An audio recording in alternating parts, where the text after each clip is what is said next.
better batsman than a number 10. Really nice shot from Will Davis. Gets him off the mark. 71 for 3. Scoreboard yet to change as Leach is in and bowls. Davis is forward, driving for 4. Exquisite cover drive. So 2 really high class shots from Will Davis to get Leicestershire up and running. Really up and running this morning. Consecutive boundaries for Davis. He moves on to 8. 75 for 3.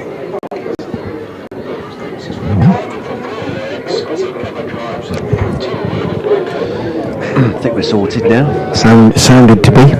Hopefully we are with you on the stream now. Apologies if you're watching and hoping to listen on the stream, but we are hopefully with you now. Leach is into Davis, thick inside part of the bat as he stretches forward to that one, pushes it out towards mid-wicket, where Gibbon is the fielder. Saw a lot of Leicestershire supporters around the ground yesterday and indeed this morning when I went out for my run down the river. Saw Kelvin leaning on the bridge, puffing a bit. He'd been out for a run as well. 1 or 2 others. Foxy Fields here again. Joe Leach is in. Bowles. Davis looks to leave, I think. Stretch forward. Ball bounced up, hit the blade of the bat and bounced down towards second slip.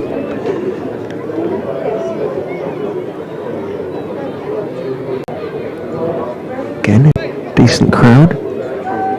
As Dan has been saying, not quite as big as yesterday when it was bright sunshine and every promise of a new game in prospect.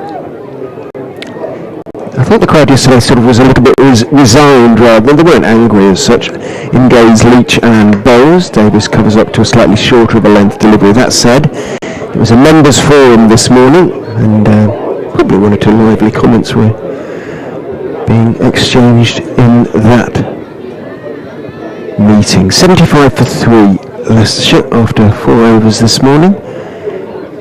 Hill has a single. Davis with those 2 lovely 4s has 8. The lead extends to 165. Waite has it, polishing the ball on his trousers. He's just being made to wait a little bit here by Clint Hill, who's just checking his guard, making sure he's absolutely comfy, and he's ready. Here he is, and Waite moves smoothly away and bowls it outside the off stump, and again, it's not requiring Hill to get involved with it at all.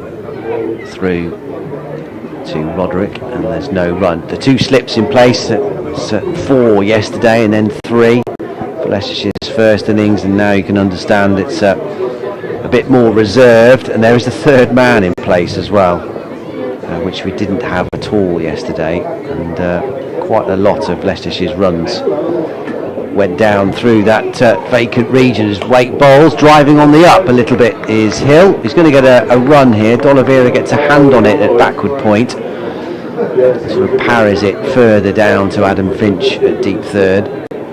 They are through for a single.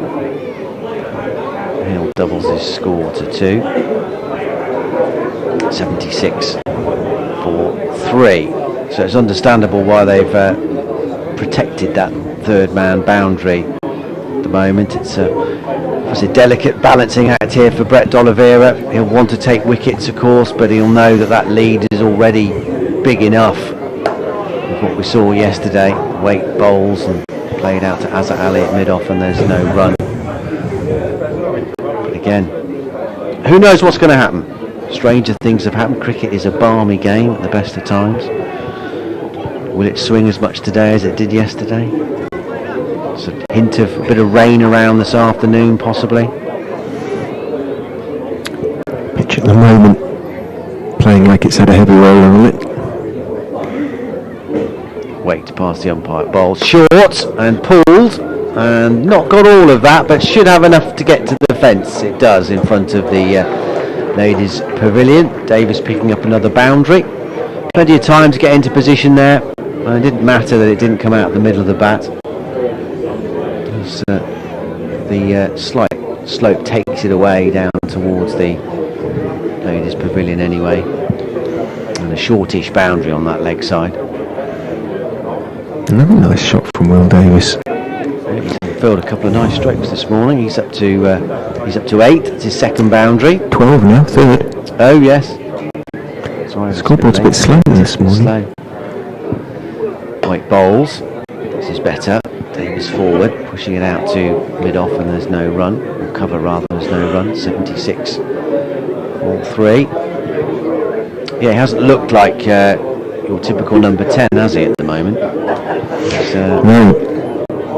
It's all right. He's got a bad ball. He's looked to put it away.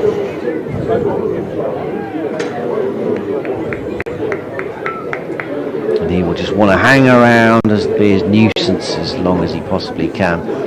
His weight bowls to him. And again, he's solidly forward, pushing it out to Adam Hose to cover. End of the over. Probing over from Matthew Webb, but not a particularly threatening one. End of it. He's 3 overs now in this second innings. 2 maidens, none for 1. So he's been tight, but it's really looked. It isn't. It's because he was hit for 4 then, so the scoreboard's all over the place, isn't it? Yes. It's 80 for 3. Davis has 12, 3 4s. And the scoreboard just needs a little nudge. Yeah, it's a bit of a mess at the moment. Leach is in bowls outside off stump from the Digley's end. Hill lets it go. It's caught up with itself now. Let's hopefully, and we can't say anything too much, can we? Given our strife with the stream, as ever, and the audio and the sounds. Hopefully, it's not too bad. Jack Brooks just in front of us. He's changed his fluorescent boots. Oh yes. I think somebody may have had a word. He still has sort of black heeled boots, but they're not quite as garish, thankfully. Leach is in and bowls. Hill is forward, getting almost to the pitch of the ball, blocking it out into the offside. Well, there are rules on colours. It's any colour, isn't it? No, the ECB, but they were getting increasingly garish, the shoes, and they were becoming almost more fluorescent than white.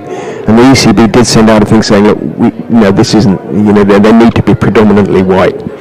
And so they gave them a year's grace, I think, because obviously a lot of players had deals. In goes Leach, bowls, and forward again goes Hill, dropping the ball out into the offside, and then gradually over the sort of following year they all faded out, went back to relatively normal cricket boots.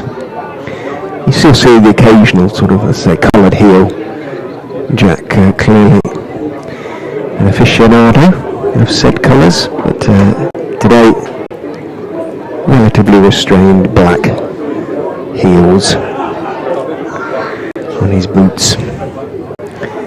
Leach bustles in and bowls. Hill is forward. Leach, as you said, probing away, as is his way. Not getting too much out of the pitch at the moment. He won't. It was interesting to hear Alan Richardson yesterday being interviewed. Yeah. He said that the dressing room was embarrassed and hurting a little bit. Yeah. He said, but the glorious thing about Championship cricket is you get a chance. If it goes wrong in the first innings, you get a chance to put it right in the second.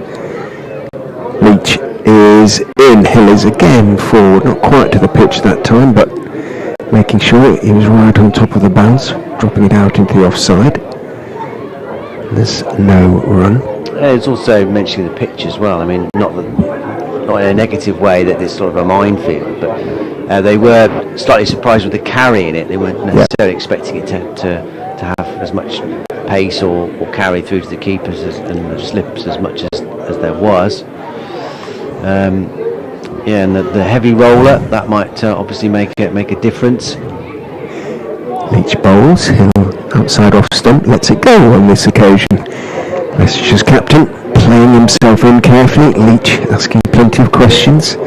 Gets through the over. Hill, another maiden, I think that was for Joe Leach. 9 overs, 3 maidens, 2 for 27 for the Worcestershire stalwart.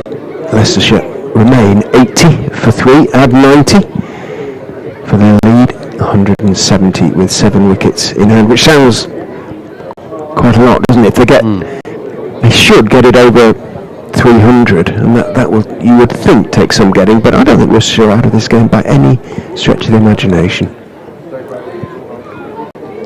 Yeah, the wicket's obviously not going to get better, but I don't think it's going to get much worse. That's the thing. I think it's going to stay. They tend to sort of stay as they are here, have done in recent seasons. As Waite starts a new over in and bowls, and this is pushed out to backward point. Brett D'Oliveira fields, and there's no run.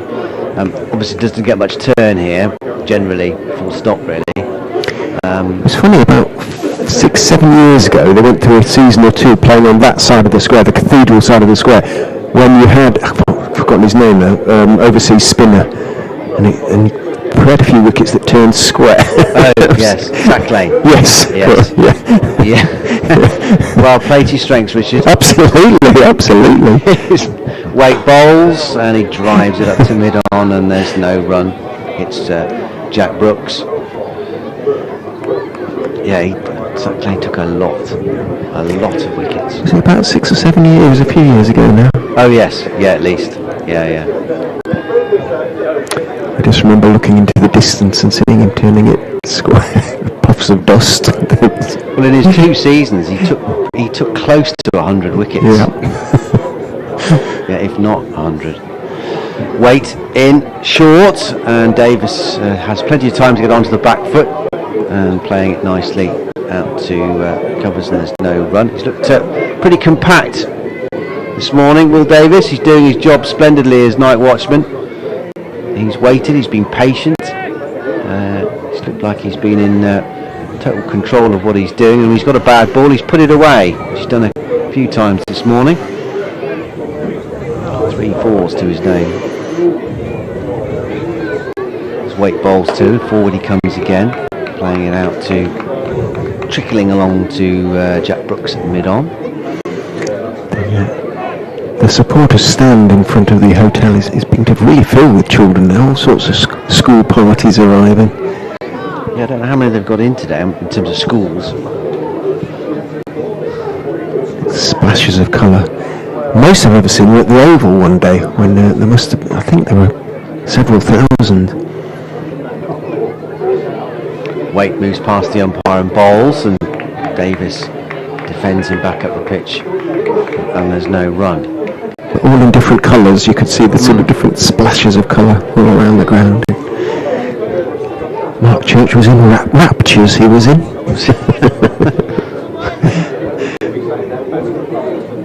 Some have got the fluorescent yellow bibs, some have got the lime fluorescent green hats, some haven't got any at all. Some are in red.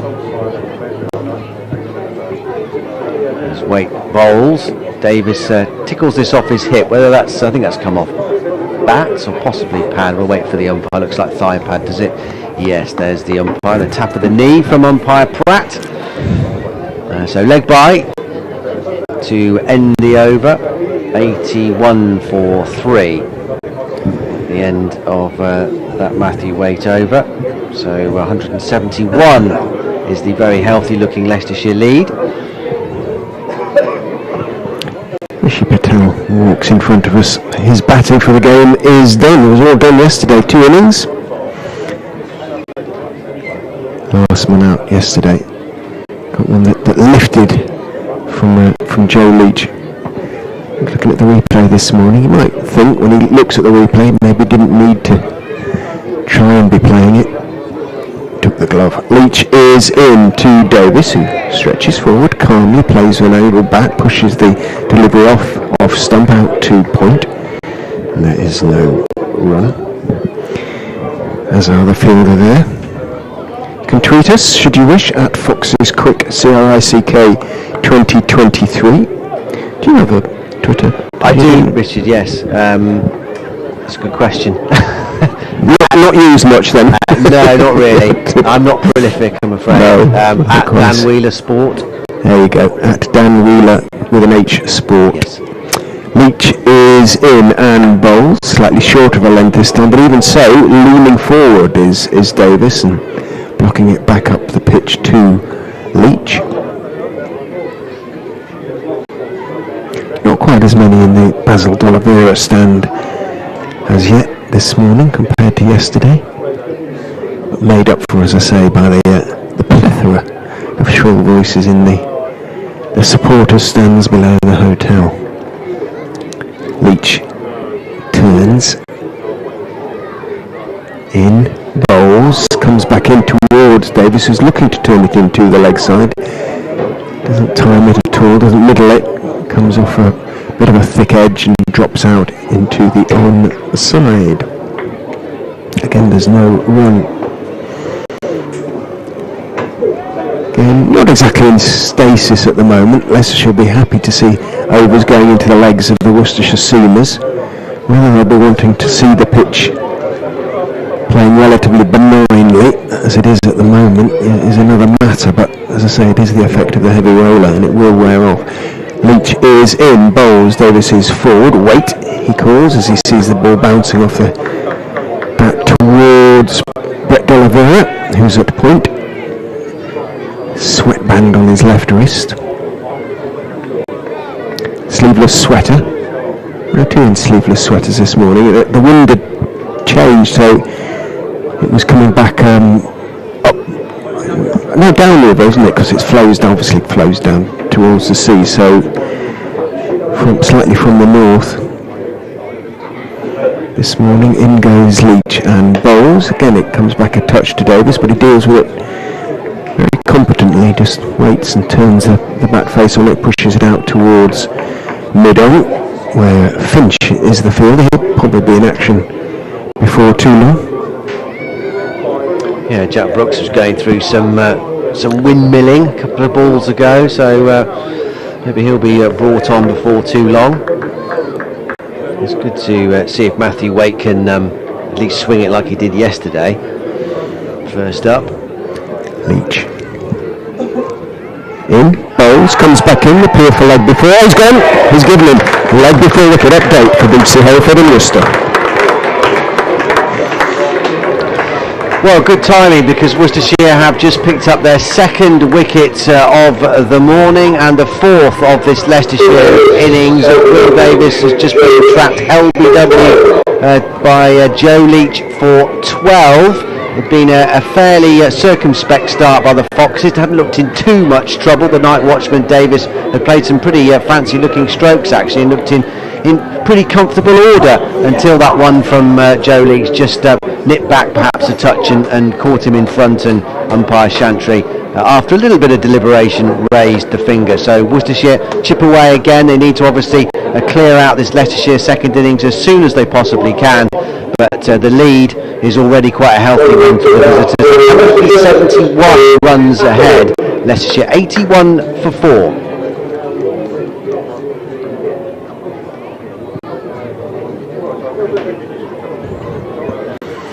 How does the replay look? Yeah, worth a quick look. Let's have a look. See, you thought about it a while. Yeah, look, I suppose the only question is, might have been that it had hit him outside the line of off stump, but it's this angle here, because whenever there's an LBW, it is tricky. It doesn't look right.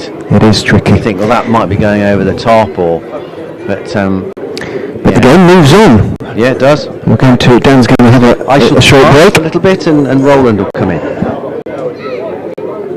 And as I say, somebody who knows what he's talking about is going to come in and tell us what we're calling wrong.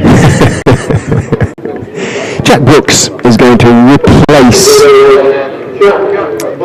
Matt Waite at the New Road end of the ground. Brooks, like most of the Worcestershire side, wasn't at his best yet. He's usually at the brilliant best yesterday, but he'll be very keen to put that right. And he did pick up a late wicket last night, that of Sol Budinger, albeit he was caught on the deep mid-wicket boundary trying to put Brooks somewhere into the river 7. Brooks is in and bowls driving pleasantly is Lewis Hill, but a good diving stop in the covers prevents Leicestershire's captain from picking up a run. Good morning, Roland. Yes, and good morning. It's a nice breezy morning, a nice crowd in again. Maybe hoping, obviously, to see a full day's cricket, or maybe they believe there won't be much cricket after today. So, see a lot of school children in today as well. Saw them coming in this morning. Brooks is in 2 Hill, slightly short of the length. Hill goes back and forces it away off the back foot, punches it away towards the boundary. It crosses the ropes in front of the cathedral over there, where the covers are between the rope and the seats and the electronic scoreboard, and Hill has his first boundary of the innings. He moves on to 6.85 for 4. Pleasant shot. Yeah, nice shot off the back foot, just getting into a good position, getting on top of the bounce. Not trying to hit it too hard, just timed it nicely. Brooks in again, bowls again, a little bit too short of a length. Hill on the back foot drops it out into the offside. As a captain, you were a night watchman. You know, did you like night watchman, or did you like to see the batsman? Did you prefer to keep the order as it was? I think in the context of the game where you've got a lead, and based on what was happening yesterday, I have no difficulty in what they did to send in 2 night watchmen. Brooks is in, outside off stump. Hill waits for it and plays a nice little delicate late cut down through the vacant gully area down towards third man and jogs 1. Yeah, the night watchmen, both of them, eventually did their job. Just had to be there, that's it, and just be there overnight. Yep, they took up some time this morning as well, so now we can get back to building a decent total to set Worcestershire. I had a look at Hill's bruises this morning. They're fairly spectacular above the elbow. Brooks is in, bowls. Ackerman is solidly forward, pushing the delivery out into the offside. It is just above the point of the bone, so it's all a mass of black and bruising. And you must have had a few of those bruises over the years. Yeah, if you play long enough, you will get some bruises. Sun trying to appear. Brooks is in and bowls. Ackerman pushing slightly across the line, works it out towards mid-wicket, takes half a stride forward but sees it's going a little bit too quickly into the onside for there to be a quick single in it. End of Brooks's first over of the morning. 4 overs, 1 for 32, which is an indication of how loose he was yesterday, albeit that he did pick up that wicket. Leicestershire 86 for 4, add 90, the lead is 176. Yes, and it's a substantial lead in the context of this game.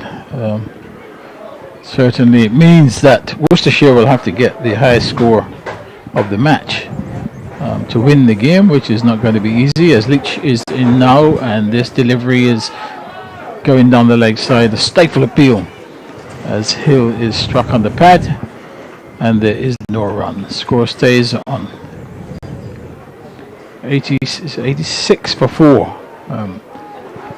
Hill is on 7, and Ackerman yet to get off the mark, and Leach so far this morning he's been pretty consistent in the line and length that he's bowled. As he starts his run in now with 2 slips in place, to bowled to Hill, and he bowls, and he's beaten by a ball that just leaves him outside the off stump. Definitely played at that one. Good bounce as well, taken there by the wicket keeper, and there is no run. Roderick just took that one quite nicely. It's a very nice height. Just look at the feel for Leach this morning. He's, in addition to those 2 slips, he's got a third man, he's got a backward point, just slightly. He's got an extra cover, he's got a mid-off on the offside. As he starts his run in towards us now, in bowl to Hill, and that one keeps low, and Hill does well to get a bat down on that one. The previous one bounced, that one kept low, but he managed to get the middle of the bat on it, went out to mid-wicket, and there's no run. The batsman just converge in the middle of the pitch just to have a bit of a chat, and just to finish off the field, he's got a fine leg, a mid-wicket and a mid-on. Did they use heavy rollers during the game in your time in the county championship? Yes, they did, depending on what they wanted to achieve, as Leach is in and he's down the wicket, and at the last moment withdraws the bat and allows that one to go through. Leach saw him advancing and just pushed it a little bit short, a little bit wider, and he'll just allow that one to go through to the keeper. Yes, generally when they use the heavy roller was, late in the game if they wanted to break it up after it's dried out. But was it the captain's choice? Did you have any say in it? No. As they do now. Leach is in, bowls, and he's down the pitch and drives that firmly up to mid-on, but he can't score it. Goes straight to the fielder there at mid-on, and there's no run. Yeah, the captain decides what he wants, whether he wants the heavy or the light roller.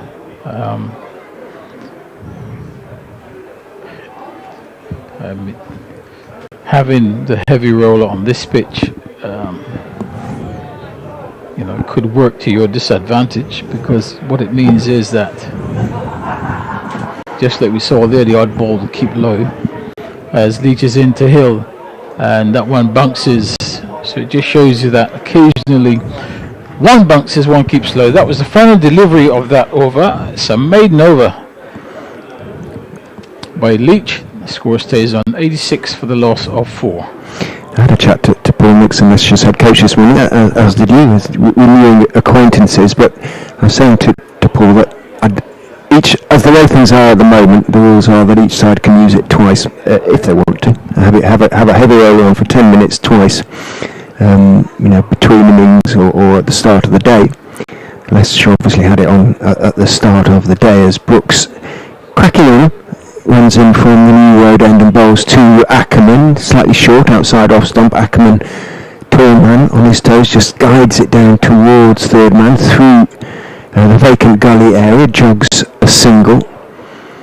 But he said, and I was saying that I didn't like it because it could make such a difference to the course of the game, and he said he'd like to see it only available to each side once during the game.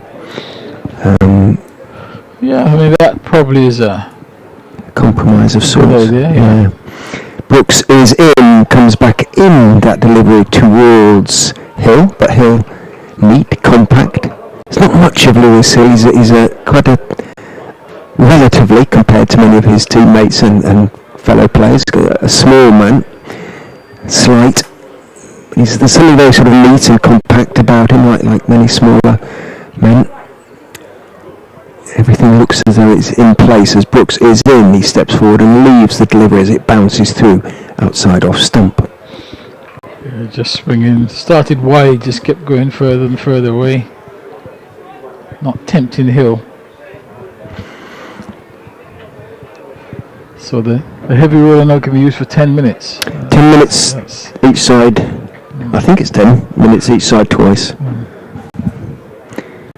Brooks is in to Hill, straight. Hill just leans forward neatly, no big stride, and blocks it back up the pitch on the onside to mid-on.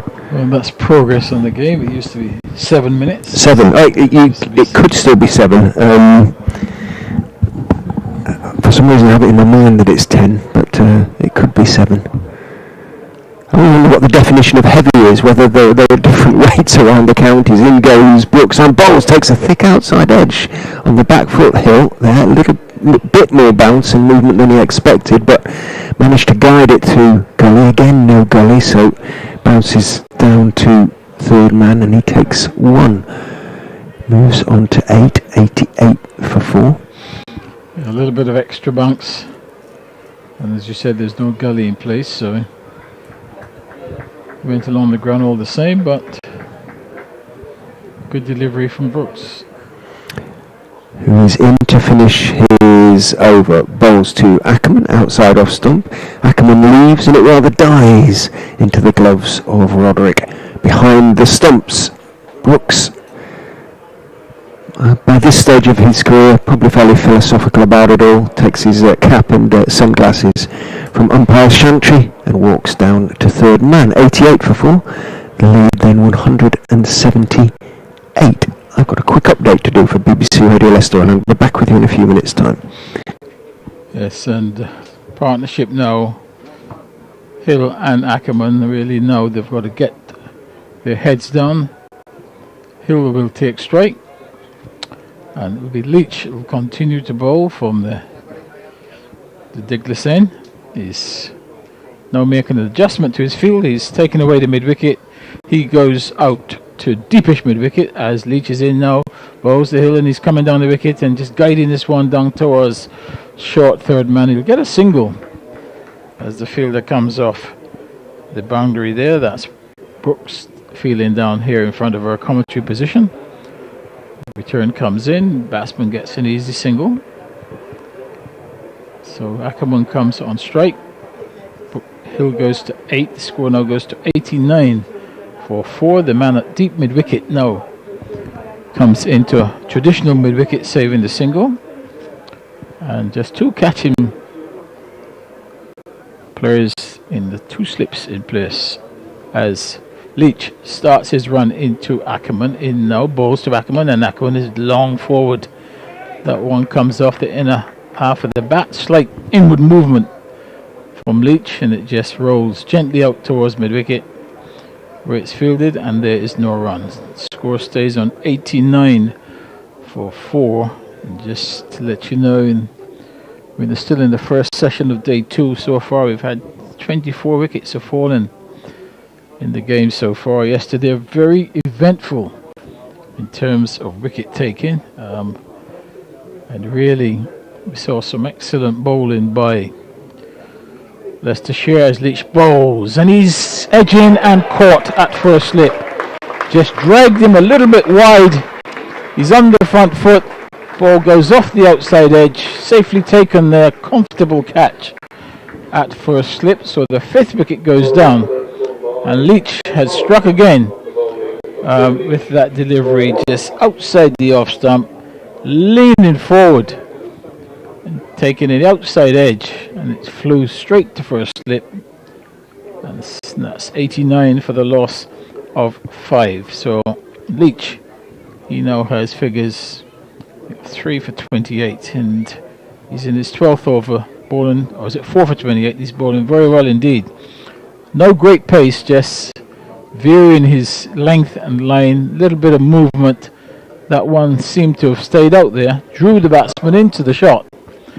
Wasn't an aggressive shot, he was just really feeling for the ball. Got a thick outside edge, and it went straight to slip. So Peter Hanscom now makes his way to the wicket as Ackerman has gone, and I was just saying a minute ago 24 wickets have gone. You can add 1 to that, so it's 25 so far in this game. And I just wonder, again, we may have another record today which we'll have to check on in terms of number of wickets that have fallen in a day and a session. What we found out yesterday was the record was 27 in a day. That was set back in 1888, and in modern times it was 24 in 2018 between India and Afghanistan. Obviously yesterday we were 5 overs short, so there was still an opportunity to have taken those 4 wickets to have equal that effort in 2018. Hanscom got a duck the first innings. He is in now as Leach is in now, bowls to Hanscom, and Hanscom comes solidly forward, gets right in behind the line of that delivery, shows the full face of the bat, plays it back along the pitch, and there is no run. 89 for 5. And really this game so far has been a seam bowler's dream. The sun appears now. Yesterday we saw when the sun was out, much easier for batting when the sun was out.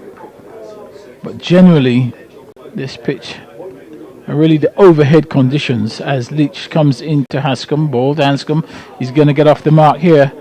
Not the way he wanted. Goes forward, the ball comes off the outer half of the bat, runs all around the ground down to third man. So Brook comes in off the third man boundary, does the fielding. So Hanscom gets off the mark. He's on 1, Hill on 9. It's now 90 for 5. field remains the same with just 2 slips, and Leach really is doing an excellent job for his team. He's just a model of consistency in terms of his line in length. He's in now and bowls, and that's outside the off stump as he advances down the wicket, then allows it to go through. So the over comes to an end. A successful one for Leach. At the end of that over, Leicestershire in their second innings, they are 90 for 5. Still having a substantial lead, really. And that should count tremendously in this game, which is likely to be a low-scoring affair. And at this stage, Worcestershire will require to score the highest score of the match if they want to win this game at this point. But I'm sure Leicestershire will be extremely keen to add some more runs to this total, so that they're certainly chasing beyond 200 in their second innings. Yeah. To be honest, I think most Leicester supporters, being naturally pessimistic, will be hoping for something near 300 in terms of the target that Worcestershire will be set. That feels like quite a long way off at the moment. Yes, it's a nice thing to want, but Brooks is in and bowls to Hanscom, moves forward, back up the pitch to Jack Brooks, goes the ball. It's a little bit harder to achieve. When on this pitch here, you can get a good ball. It will really need someone like Hanscom and Hill to play some remarkable innings for the last 5 wickets to add over 100 runs.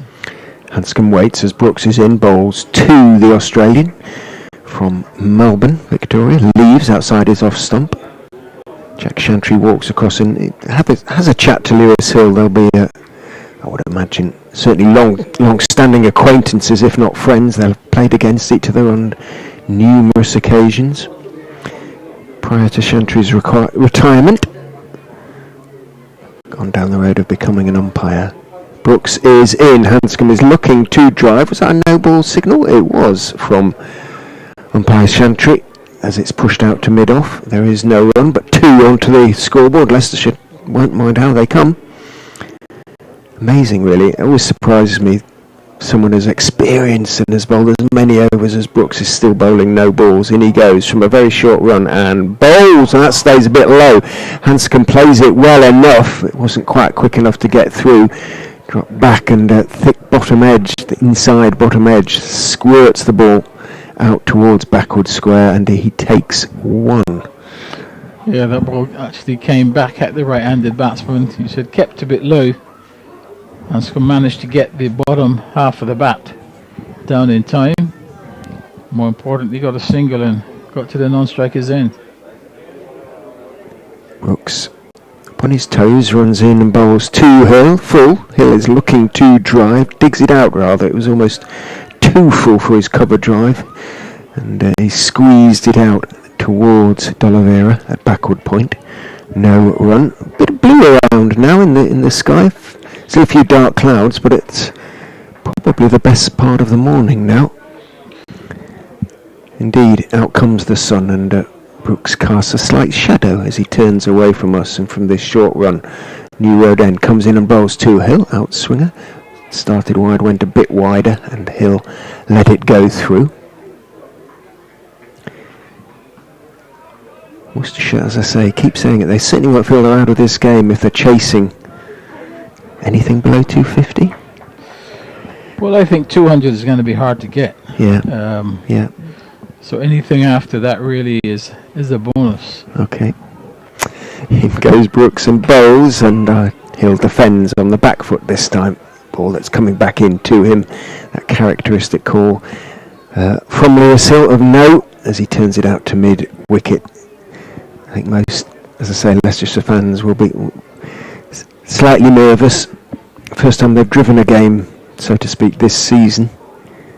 Can they go on and take the win, which would leave them in second, as things stand at the moment, after the first tranche of 6 county championship games, which is a huge improvement on seasons past. Yes, 90 for 5, and Leach will continue, and Hanscom will take strike. As Leach starts his run in once more as Hanscom prepares, and this delivery comes forward, gets in behind the ball, moving into the right-handed batsman. Hanscom very watchful, plays that one out to mid-wicket, and there's no run. Hanscom is on 2. Didn't have a great time in the first innings. He got a duck in the first innings, so he wants to try and make up for it here. He got a duck in his previous innings as well. Right, so he's at Grace Road, so yeah. Yep, so he's going to have to do some serious batting here now as Leach to Hanscom, in bowls to Hanscom, and he's edging down to third man. He's gone for 1, Brooks onto it now, and I think that's all he'll get. The return's a little bit away from the stumps, but in the meantime, the batsman completes 1. So Hanscom goes to 3, the score goes to 91. That was a genuine edge as he was on the front foot, went all along the ground, wide of the second slip, and Brooks did well to get around. So it brings Hill on strike, and Leach been very, very consistent this morning with his line in length. No great pace, just a little movement here and there. He's in now and bowls, and Hill drives. He's going to get probably 2 here as it goes through extra cover. Fielder gets onto it now in Azhar Ali, and the return is taken on the first bounce on the half volley by the wicketkeeper. In the meantime, Hill completes 2 runs. Score goes on to 94. Hill now in double figures. He's on 11. Did you have a favourite ground where you always seem to score runs when on the county circuit, other than Lord's, I suppose? I think my favourite ground for run scoring really was Hove. I like Hove simply because you had good pace and bounce. Leach in now, bowls the Hill outside the off stump. He advances down the pitch and then allows that one to go through. So wicketkeeper Roderick, and there is no run. You also had the likes of Imran and Garth LaRue and people like that, which were a bit of a handful at times. Yeah, it was good playing against those guys. As you said, Imran, Garth LaRue, Tony Pygott. But one thing at Hove, you got value for your shots because the outfield was very quick. You got a good bounce on the pitch, off the pitch, so you didn't mind batting on that as Leach is in, bowls the Hill down the wicket and turns this one away past square leg. The mid-wicket fielder comes around, does the fielding. In the meantime, you get a single, and Leach had his hands in the air because he felt that the batsman had played across the line of that one, and surely if it struck him on the pad he would have been going up for LBW, but Hill was good enough to get the middle of the bat on it. Gets a single. Score now goes to 97. Hanscom comes back on strike. Still just 2 slips in place. Ring of 3 fielders on the offside.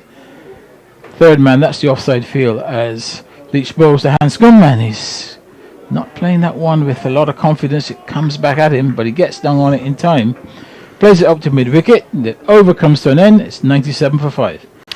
Well bowled, Joe Leach, who's bowled all morning, and I think, judging by the amounts of slaps on the back and low fives he's getting from his teammates, that might be it for now. But he's sitting on figures of 13 overs, 5 maidens, 4 for 33. So, as ever, Leach doing a very good job for his side. I can see Adam Finch warming up, seriously warming up now as he walks down towards third man. Brooks will obviously continue from the New Road end of the ground. A few darker clouds drift over from the cathedral side of the sky. In goes Brooks and bowls to Hill, who's waiting for it, playing it late, looking to squeeze it down to third man. He goes straight to D'Oliveira, who plays a little bit of football with it, kicks it up in the air a few times neatly before kicking it up into his hands, or flicking it up into his hands.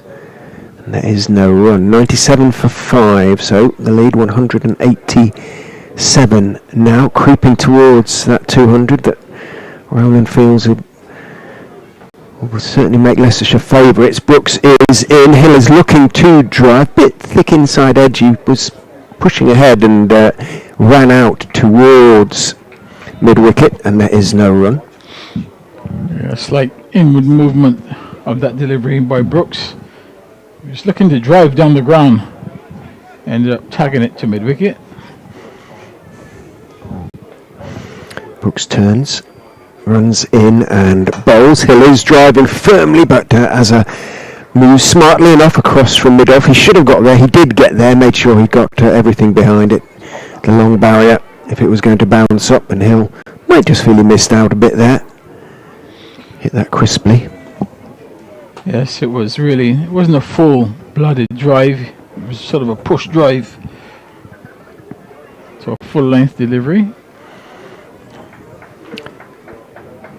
Single saving field, with the exception, of course, of a long leg, as in goes Brooks. Bowls outside off stump, looking for the outswing. There's a little bit there, but too wide.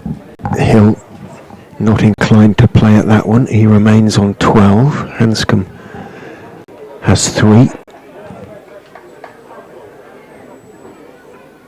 Waite claps his hands together in front of us at mid-on. He opened proceedings from the New Road end of the ground as Brooks is in. Bowls. Hill again is driving again. Thick inside edge. Waite has to run across to his right from mid-on to field, and Hill takes one, but it was a long way from being the middle of his bat. He moves on to 13.98 now for 5. Yes, once again looking to drive the ball straight down the ground. A hint of inward movement, hence the ball going to a whitish mid-on. Hill rehearses the shot. 3 wickets lost in the first hour of play by Leicestershire, making it 25 for the game now, as in goes Brooks and bowls to Hanscom, who defends off stump. End of Brooks is over, his 7th, 1 for 37. His figures, Leicestershire 97 for 5 after 26 overs of their second innings. They lead then by 187.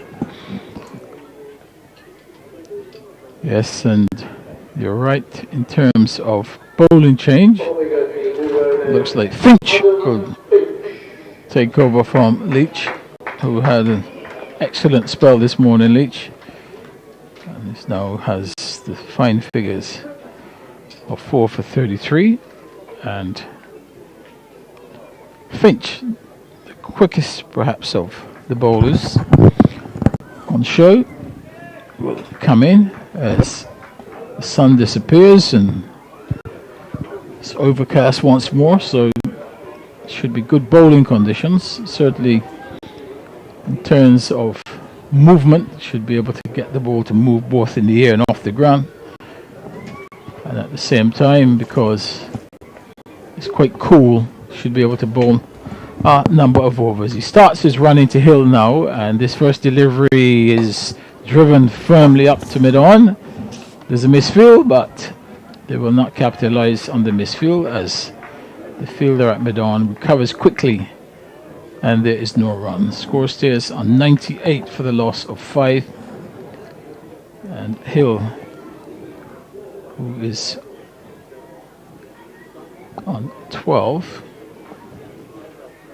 13 actually, as Finch, tall, strongly built in, bowls, and that's edged away as he plays a defensive shot, gets an edge down to third man, but he'll get a single as Brooks comes off the third man boundary. Strong return to the keeper, but single taken. Score goes to 99 for 5. Hanscom comes on strike. He is on 3. Still maintaining the 2 slips. And just thought maybe today that Worcestershire could have gone a little bit more attacking in terms of their field placing, as Finch in bowls to Hanscom, and Hanscom is beaten outside the off stump. That one seemed to have moved away from him. He's on the front foot, just looking to defend, and the ball dying on its way through to the wicketkeeper, but getting past the edge.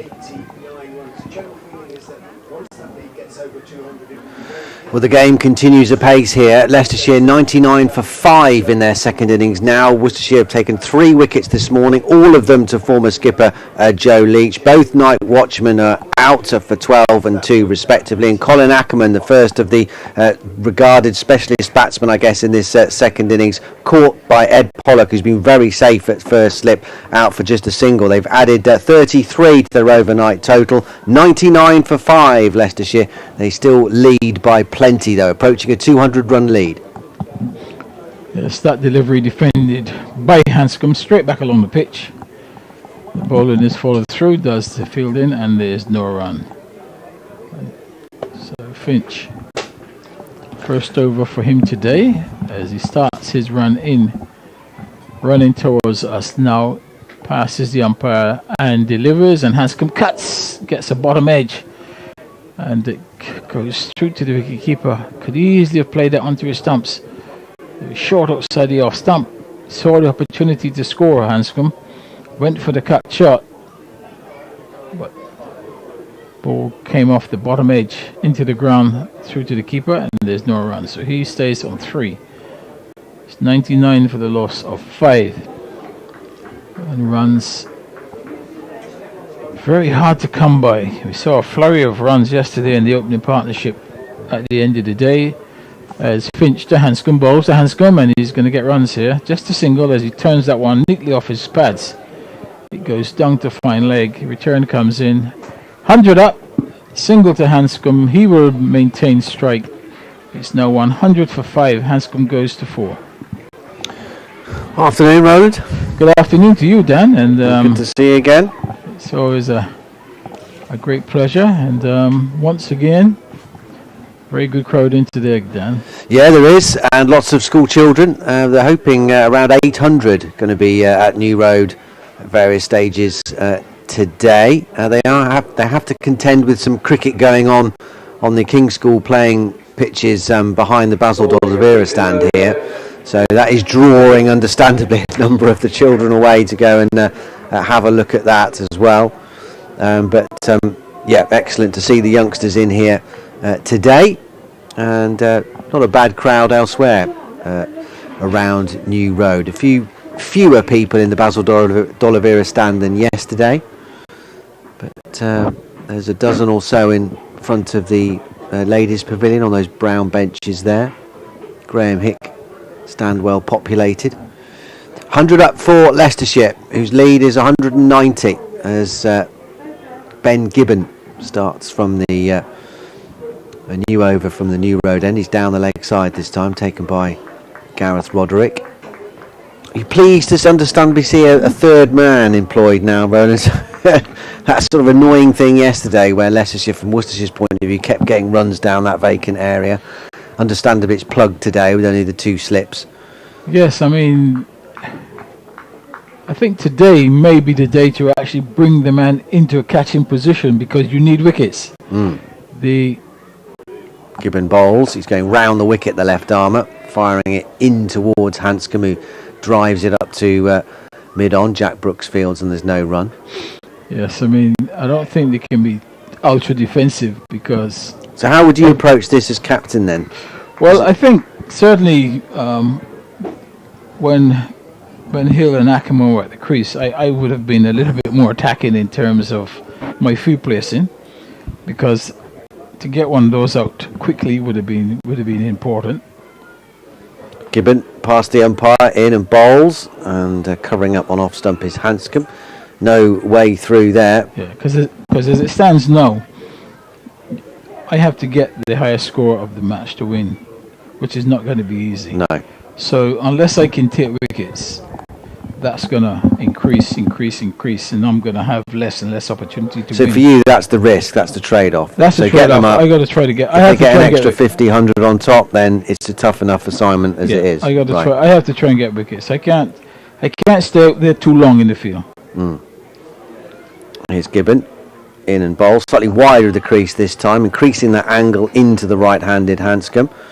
Same result though, immaculate, solid forward defensive, and there's no run.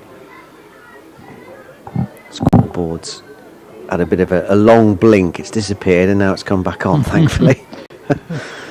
Just one or two slight hiccups this morning, but he's back with us. It's tough though, isn't it? The captain got so much to think about. The game is careered along. It's a balancing act for Brett D'Oliveira, has given bowls and driven nicely. He's followed through well on that though. Gibby's got down and he's got both hands to it. He's killed a lot of the pace. Sadly for him, not enough to prevent them coming through for a run.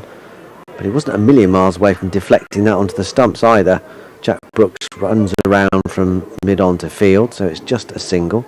101 for 5. Yes, he certainly saved 4 runs there, because that was sweetly driven by Hanscom, over pitch delivery.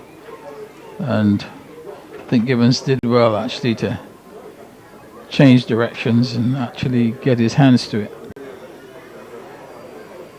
Gibbon motors away from us and bowls. Forward comes Hill, playing it out to the covers, and there's no run. Doesn't look like he's showing any sort of ill effects from the blow he took yesterday on that elbow. Richard was saying earlier that he had a close look at it. It did look very sore, and he took a bit of ribbing from his teammates.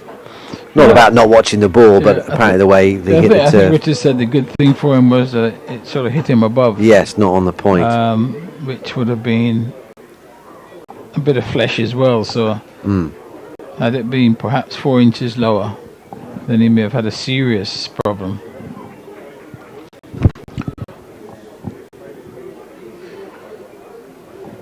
So Hanscom is in strike. Finch now to Hanscom, ball to Hanscom, and he's forward and defends a good delivery, bang on target, and just plays it up to mid-on, and there is no run. 2 slips in place, very close together, the slips.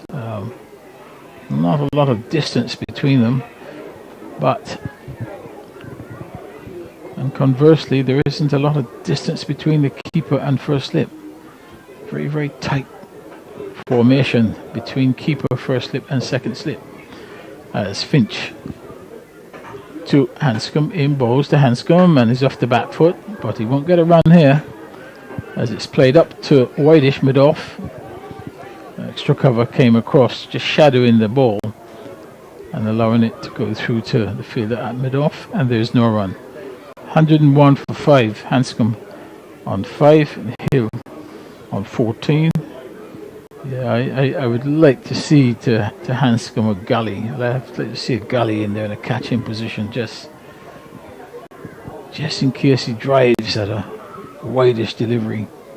As Finch in now, balls to Hanscom, and he's pulling this one short of a length, and Hanscom would feel that he missed out there because he just had one fielder to beat on the onside, which is the mid-wicket, and he hit it straight to the mid-wicket fielder. Yeah, it's perhaps not a brilliant ball to the current field, is it? Not a huge amount of pace from the pitch there. Plenty of time to get in position. I think he'll be a bit cross, Hanscom, there, that he hasn't cashed in, because he's got a bit of margin for error, because, as you're saying, Rowan, there's literally only one person within the line of sight of that pull. And Finch bowls, and he's forward.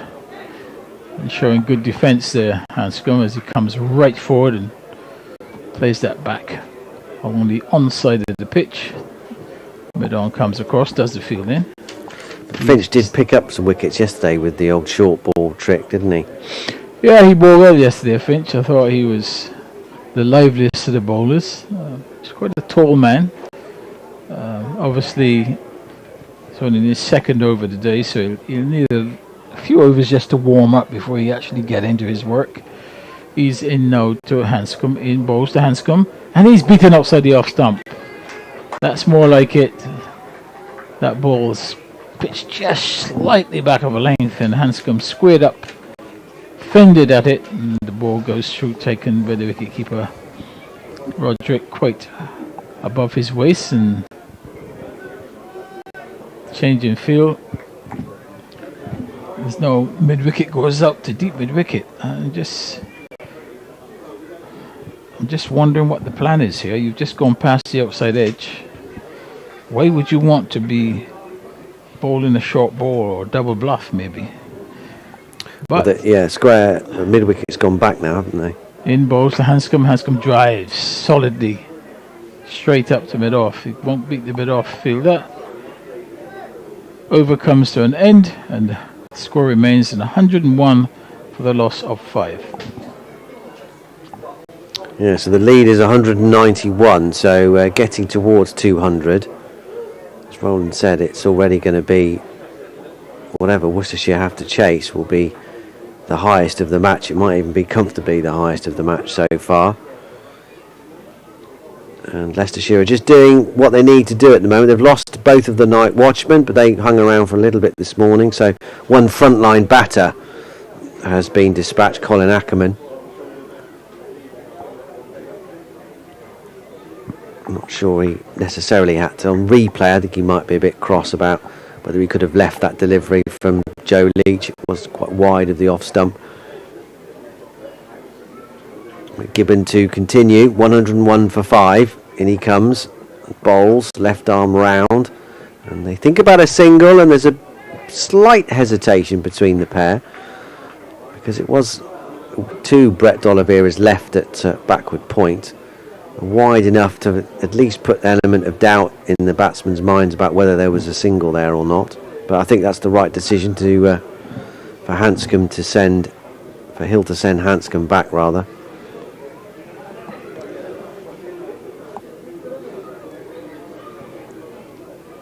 And there's Gibbon, who had a tough day yesterday with ball in hand. And he comes and bowls. This is wide. It's a poor shot. It's a bit flat-footed from Clint Hill. He rehearses perhaps what he intended to do originally, but if it had tickled that through to Gareth Roderick, he'd have been very annoyed because that really would have been giving it away. Yes, it was short and wide. He saw it. And perhaps a little bit too eager to play the cut shot.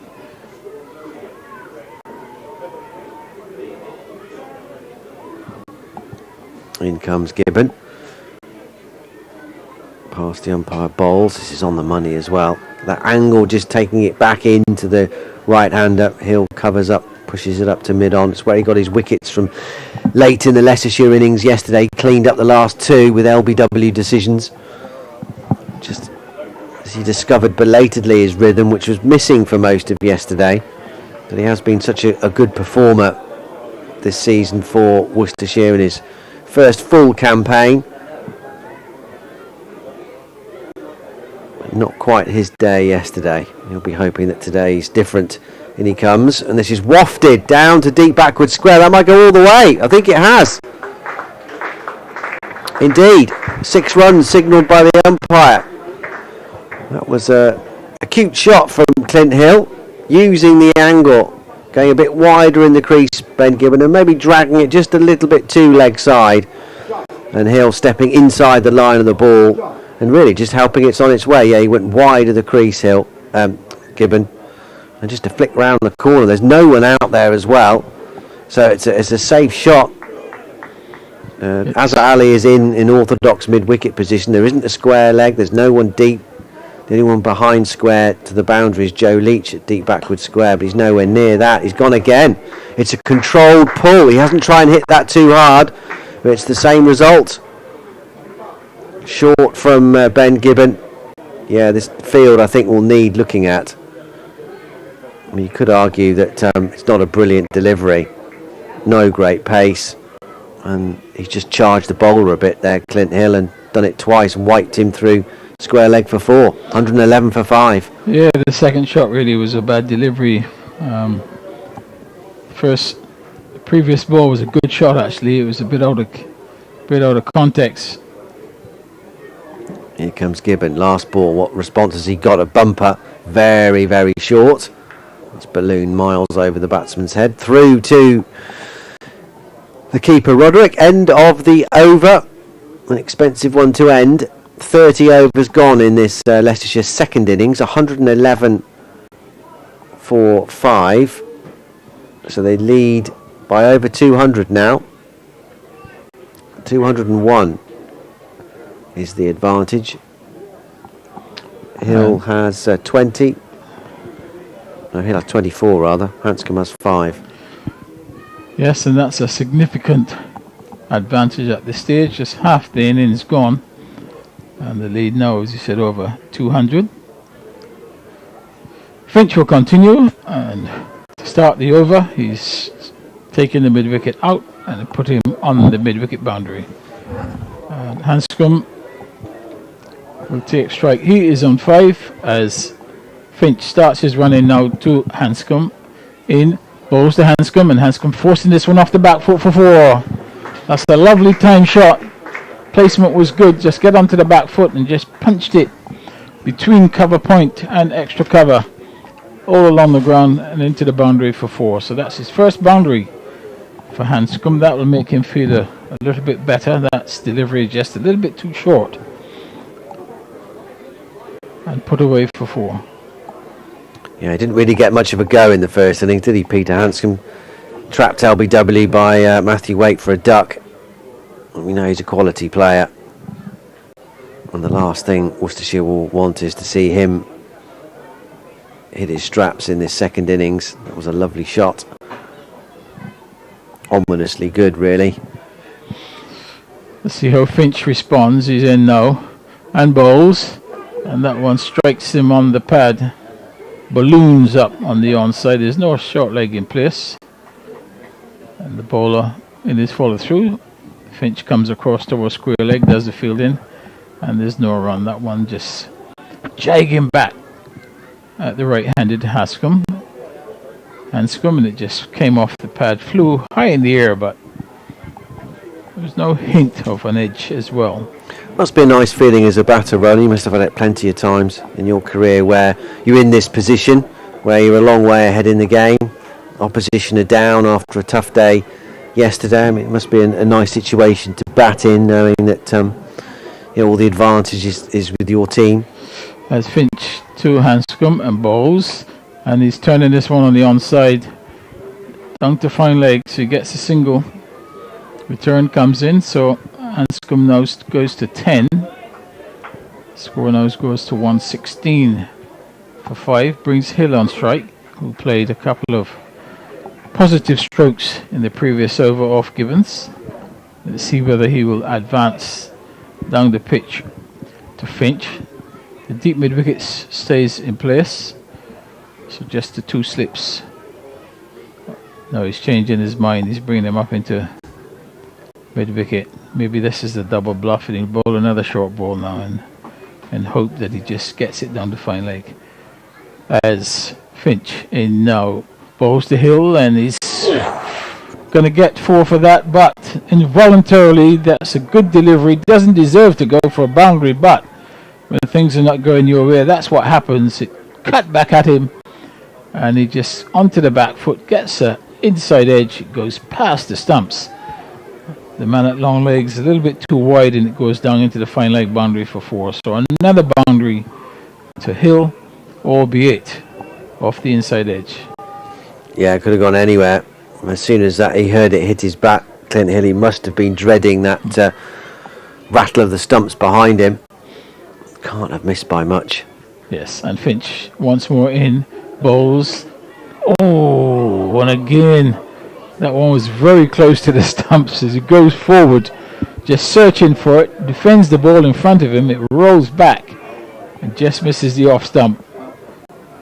So a bit of luck there going for Hill on both occasions. Could have played the one previous delivery into his stumps, and that one also could have rolled back onto his stumps as well, but he survives. 122 for 5. Leading a charmed life at the moment. Clint Hill almost wiggled through. We'll speak to him about his lottery numbers tonight so that I can play them. As Finch in bowls and he turns it into the onside. He won't score as it goes straight to mid wicket, and that ball just slanting into the right-handed batsman and on the stump, so having to defend. So he's on 28, Hill, and this partnership now starting to develop. Could be a crucial partnership in this innings for Leicestershire. Saw those 5 wickets go down, including the 2 night watchmen from last night. Now the batters are at the crease as Hill prepares to face Finch, as he's in now and bowls, and he's solidly forward. Has to defend that ball up to bit off. Final delivery of the over. At the end of that over, he stays on 28 Hanscom on 10, 122 for 5. You've got to keep plugging away here, Adam Finch. He's feeling that the world's against him a little bit at the moment. He's just not going his way. Could easily have picked up Clint Hill twice in that last over. But he's just got to try and put it out of his mind as he puts his cap back on and makes his way down to third man and start afresh next over. But inevitably Worcestershire are going to start feeling edgy about this lead. It's 212 at the moment, 122 for 5.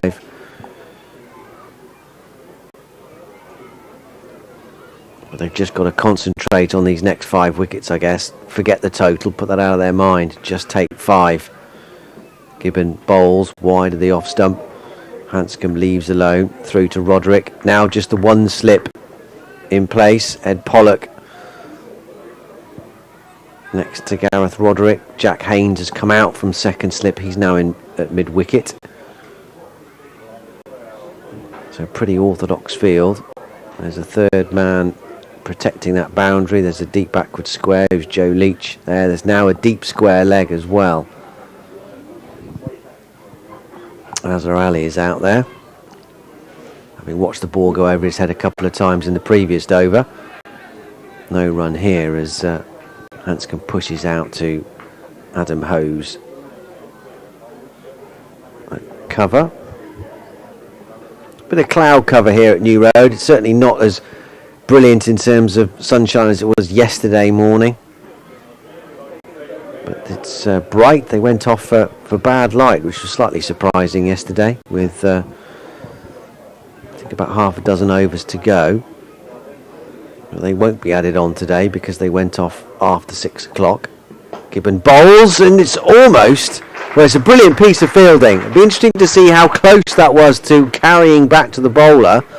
It was a full delivery to Hanscom, who pushed it back. And athletic stuff from Ben Gibbon. He got down low to his right, got a big right hand to it, stopped it, but be interesting to see how close that ball was to getting to him on the full. 122 for 5. Here he comes again. In, and this is full. That's a nice looking shot. Only get a single though, Hanscom.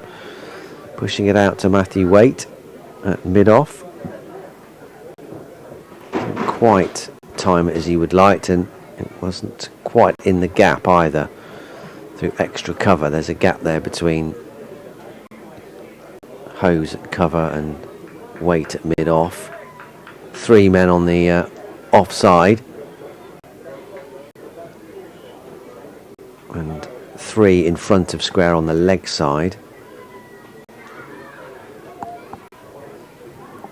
And here's Gibbon in bowls wide of the off stump. Hill leaves alone through to Roderick. I guess part of Gibbon's armoury, Roland, will be like all the great left armers throughout history, coming round the wicket, will try and perfect that ball that either holds its line from that angle or potentially tries to move away off the seam, which is fiendishly difficult to master. Like Wasim Akram, a modern day example of a bowler that used to be able to do that. Gibbon in and covering up on off stump is Hill. No way through there either. Yeah, the ability to get the ball from the left armour to leave the right-handed batsman is really a great delivery to have, because most of the time the batsman will be looking for the ball to come into him. And if it can hold its line or continue across him, it certainly will cause a lot of problems. But as you said, it's not an easy skill to master, but it's an important part of a left armer's armoury if he can get the ball just to do that, to go away. It's even better if he can get it to swing. But Hanscom will take strike once more as Finch will continue as he's in now to Hanscom. Bowls to Hanscom, and he's having to defend the ball on target just back of a length. And he comes down on it, plays it up to mid-on, and there's no run. If you're facing it a left arm, what are the principles, Ron, in terms of how you line up? Are you a little bit squarer to try and negate that angle if he's bowling at you from over the wicket? Yeah, if he's bowling over the wicket, obviously you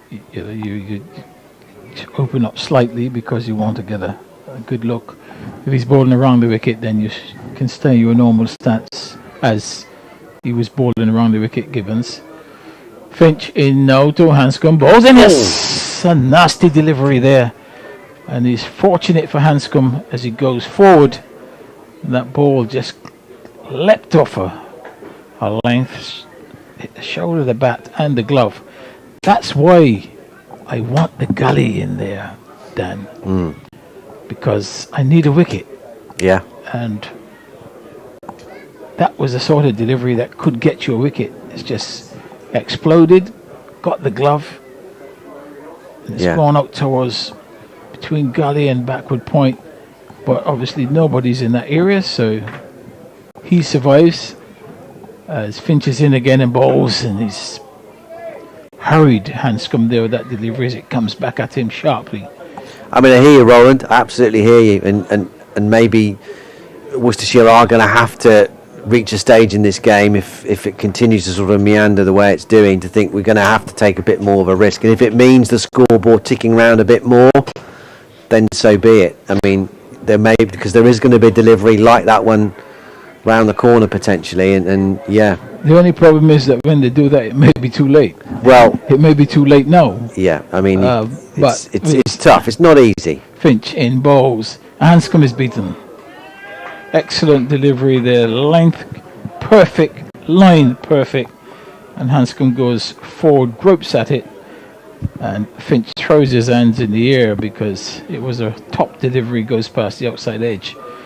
And if you're going to bowl those sort of deliveries, you want to have people in catching positions that, if it does take the edge, you can pick the wicket up. I'm not convinced of this deep mid wicket unless you're going to bowl short, and best way to get wickets on this pitch is to put the ball onto the wicket on the pitch.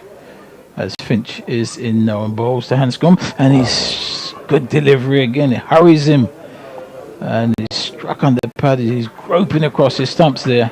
This is a good over by Finch. Let's finish it off with some more attacking fields. Where's this captain? I need to send a message to the captain, Danny. Bretty standing at mid-off. Yep. So you're going to have to send him some semaphore or something. Yeah. Back your bowler up. Update for BBC Hereford and Worcester on the way.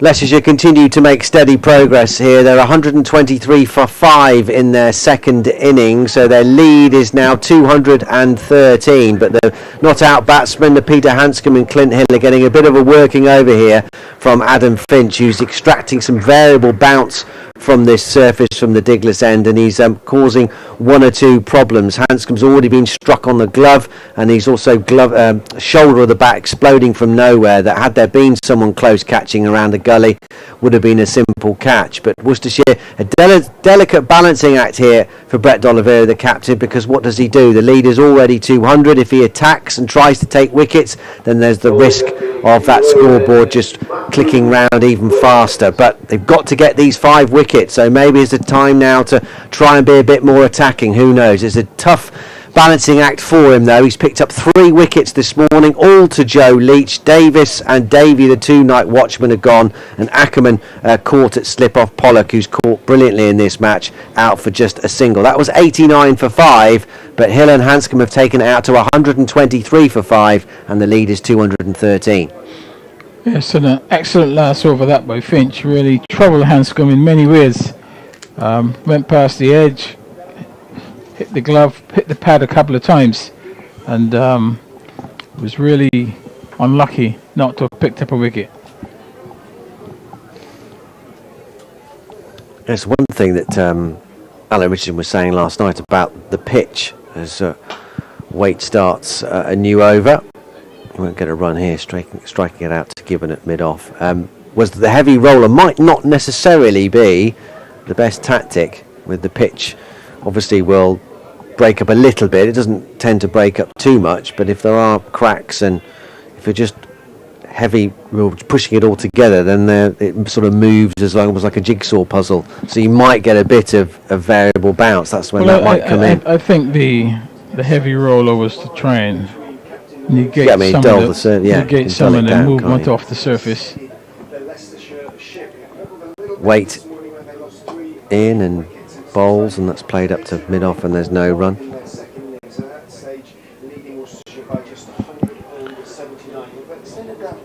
Are you alright to stay on for a bit more, Roland? Are you okay, or? Let me take a break. Okay.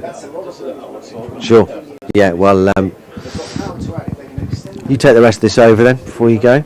Roland, have a little bit of break, and Richard will come back in. Waits in, that's outside the off stump, allowed to go through there. Hanscom just getting onto the front foot and allowing that one to go through. No great pace on that delivery, just going through fairly low to the keeper. And Hanscom having to work very hard for his runs. He's on 11, he's faced some 40 deliveries now. They've made it quite difficult for him. He hasn't had the chance to work hard for it, as this delivery is met with a 4 defensive shot by Hanscom, just dropping the ball in front of him, rolls into the offside. No run. 124 for 5. And Waite just really medium fast. He's just bowling with, he's got the 2 slips in place. And 3, he's got a backward point, he's got an extra cover, he's got a mid-off. Mid-on, mid-wicket, man on the fine leg boundary. He starts his run in number 6 on his bat. Right arm over the wicket, bowls.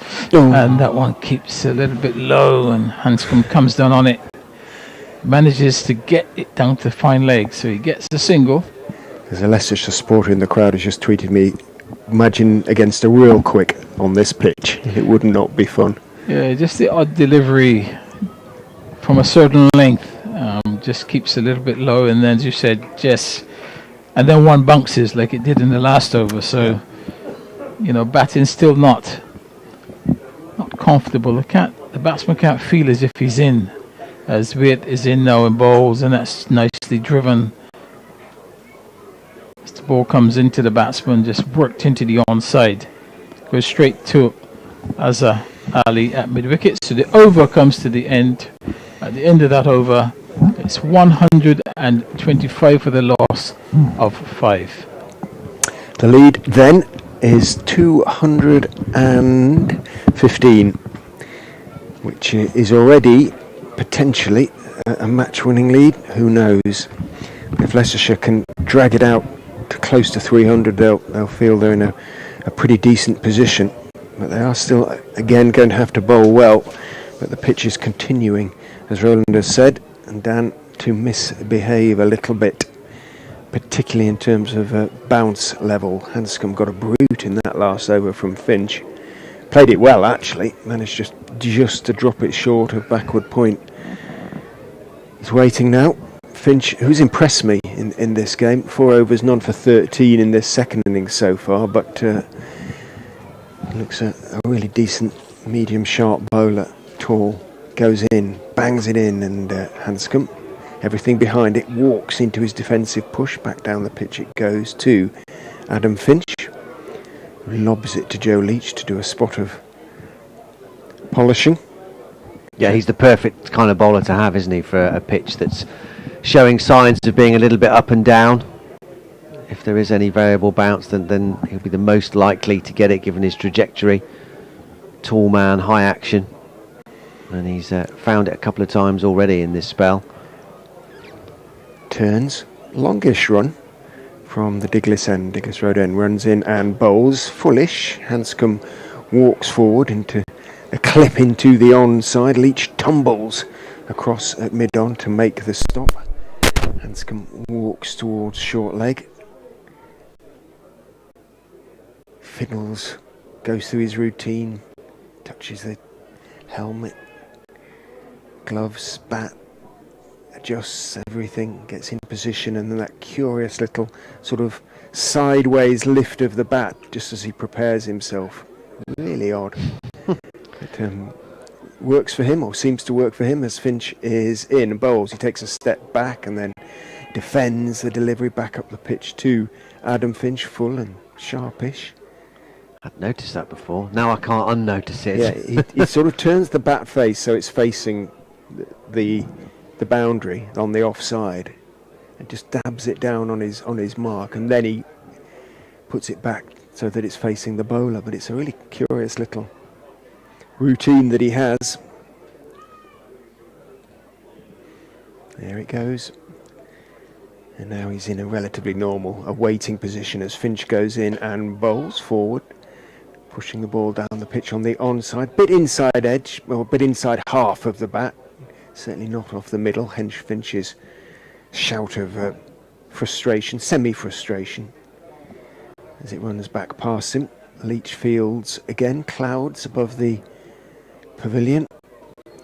I've got a book about cricket grounds of England. There's some brilliant old pictures in it, one of which I tweeted out this morning of the Worcester ground, but with, obviously, you know, they tend to often be of the ground under flood. In goes Finch and bowls, and stretching forward this time is Hanscom. Back down the pitch it goes, but of schoolboys sailing a little yacht on it, actually across the square. I don't know when the last time it flooded. It was maybe 3 seasons ago. No, it didn't flood last year, did it? I don't think. Yeah, so it floods pretty much every year. Yeah, it flooded this year. Okay. Yeah, in the winter.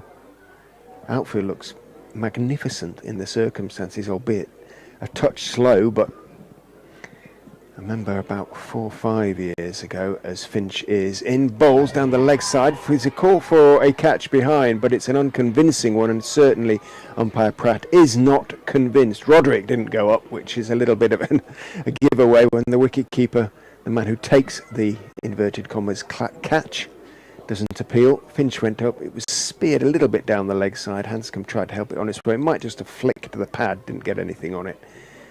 And there is no run. End of the over, 1-2-5 for 5. But I just remember it being a completely brown, scorched by whatever was in the river at the time. Some noxious substance. Oh, it whiffed a bit this morning, I have to say. When I ran this morning, once you get down to the lock, Diglis Lock, and the whatever that sort of barrage is, didn't half whiff. Here's Waite, starting a new over, his 6th, and it's cut down into the ground, but straight at Brett D'Oliveira, and there's no run. We've also got obviously the sewage treatment works further up the road as well. We just hope the wind's blowing in the right direction. Yeah, it wasn't particularly salubrious. No. Happily, the wind is blowing in that away from us. From the ground down river. Wait, past the umpire. And this is a nice looking drive from Hill. Doesn't get all of it though. And even if he had, he wouldn't have got a run because he hit it straight to Gibbon at mid-off. 36 this stand is worth now. Valuable runs.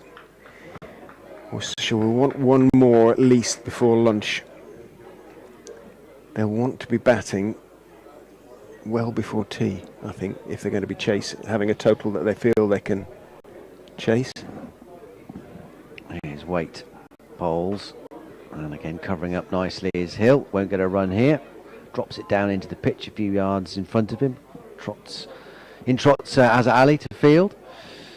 Yeah, I mean, whatever they're chasing, really, Worcestershire, I say it doesn't matter whether it's 150 or 350. What happened yesterday and what's happened over the last couple of games with the bat, it's just they've got to try and clear their minds and try and think that they can find some form somehow. Wait, bowls. This is Fuller. There's a touch of swing there, but if there is, it's negated by a big stride from Hill, who pumps it out to mid-off, and there's no run. But it's just how they pick themselves up from yesterday. A real test of their sort of mental strength more than anything else. and hope that Chris Wright isn't quite so on it as he was yesterday. I don't think it's swinging as much anyway. Doesn't appear to be, does it? Weight is in. Cut down into the ground by Hill, and there's no run, which will obviously be key. I mean, Josh Davey was a bit of the unsung hero as well yesterday. He bowled very well, overshadowed by Wright's fifer. But he was pretty tasty from the Diglis end. Yeah, they complemented each other quite nicely, didn't they, Wright, with his outswingers and Davey nipping it back and hitting the seam. And Weight in. Bit leg side, helped on its way. Beautifully, in fact. Really nicely timed by Hill. I thought he'd just flick that down to Joe Leach there at deep backward square, but that was a lot squarer. Had a square leg been in position, he would have stopped it, but that was so well timed. And that race to the fence, 4 more to end the over. Hill is now up to 33, 129 for 5. So the lead is now into the 220s, 223. It's difficult, isn't it, for Brett D'Oliveira here, because he must just focus on these 5 wickets, almost forget the runs in some sense. But what does he do? Stick an extra slip in? There's 2 slips in now. He's got the 3rd man in to stop that easy dab down for 4, which happened a lot in the first dig. But it is tough. It is tough. Needs wickets, doesn't it? Yeah. It's yeah. Maybe that's got to be the focus now. These last 5 as soon as possible. We say last 5. As things stand, Chris Wright will be coming in number 11. So that is not a bad man to have coming in down there. Davis and Davey having served as night watchmen. Brooks is in and bowls to Hanscom down the leg side. Hanscom gestures fairly vaguely at it, like a man just sort of swatting aside a mayfly. Doesn't get anything on it. Mayfly survives intact as it flutters into the gloves of Roderick behind the stumps. Hanscom doesn't look like a man in form, but he's working his way through it as he leans forward, and he's going to pick up another single there as a thick inside edge sees the ball trickle down towards backward square. Savoury smells in the press room indicate that lunch has arrived. We have a good 16 minutes until we can partake, indicating it'll probably be cold by the time we get to it, but hey, that's all right. I followed you today, Richard. You went down the veggie route? I've gone veggie, yeah. It was very good yesterday. Mushroom, it is good, sort of stroganoff. Yeah. Thank you for that. In goes Brooks and bowls. Hill carefully covers up the ball, angling back into him from Jack Brooks. Pushes it out down the pitch on the onside. Hill has had to work very hard for his 33 runs, but he has worked hard. A wholly admirable innings from Hill, given his right arm elbow must still be throbbing. I suppose they can dose them up, can't they, with painkillers and what have you. Brooks is in. Hill does get one down the leg side and helps it on its way, and I think that's going to get... No, good work down there at fine leg, running across by Matt Waite, and managed to get his right hand to the ball, pushed it down the ropes a little bit further. Hill picks up a couple.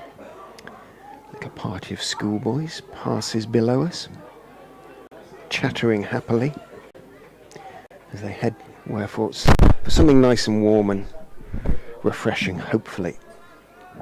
Hill on to 35. 63 balls faced, 132 now for 5.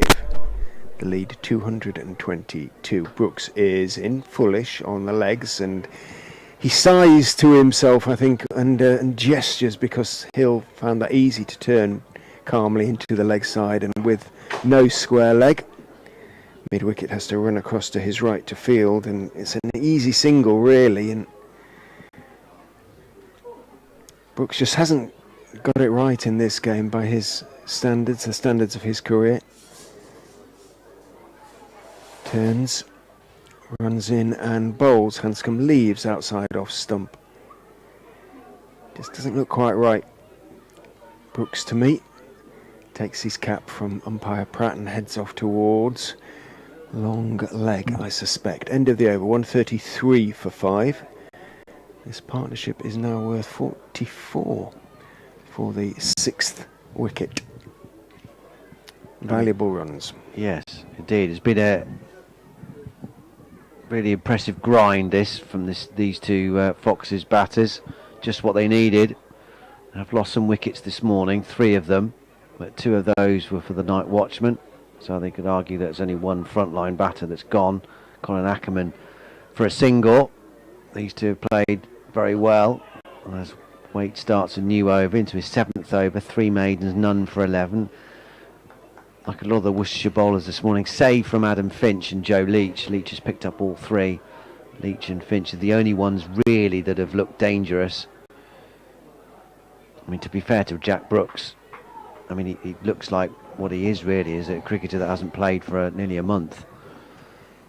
So he's going to take his time to get into this game. He was economical in the first innings, but yet to fire really. This is driven nicely, very nicely, through mid-on by Hill. It won't quite go for 4. It's picked up by Ben Gibbon 10 yards or so inside the rope. But they are back for a couple. 135 for 5 now. Hill up to 38 with that little push through mid-on.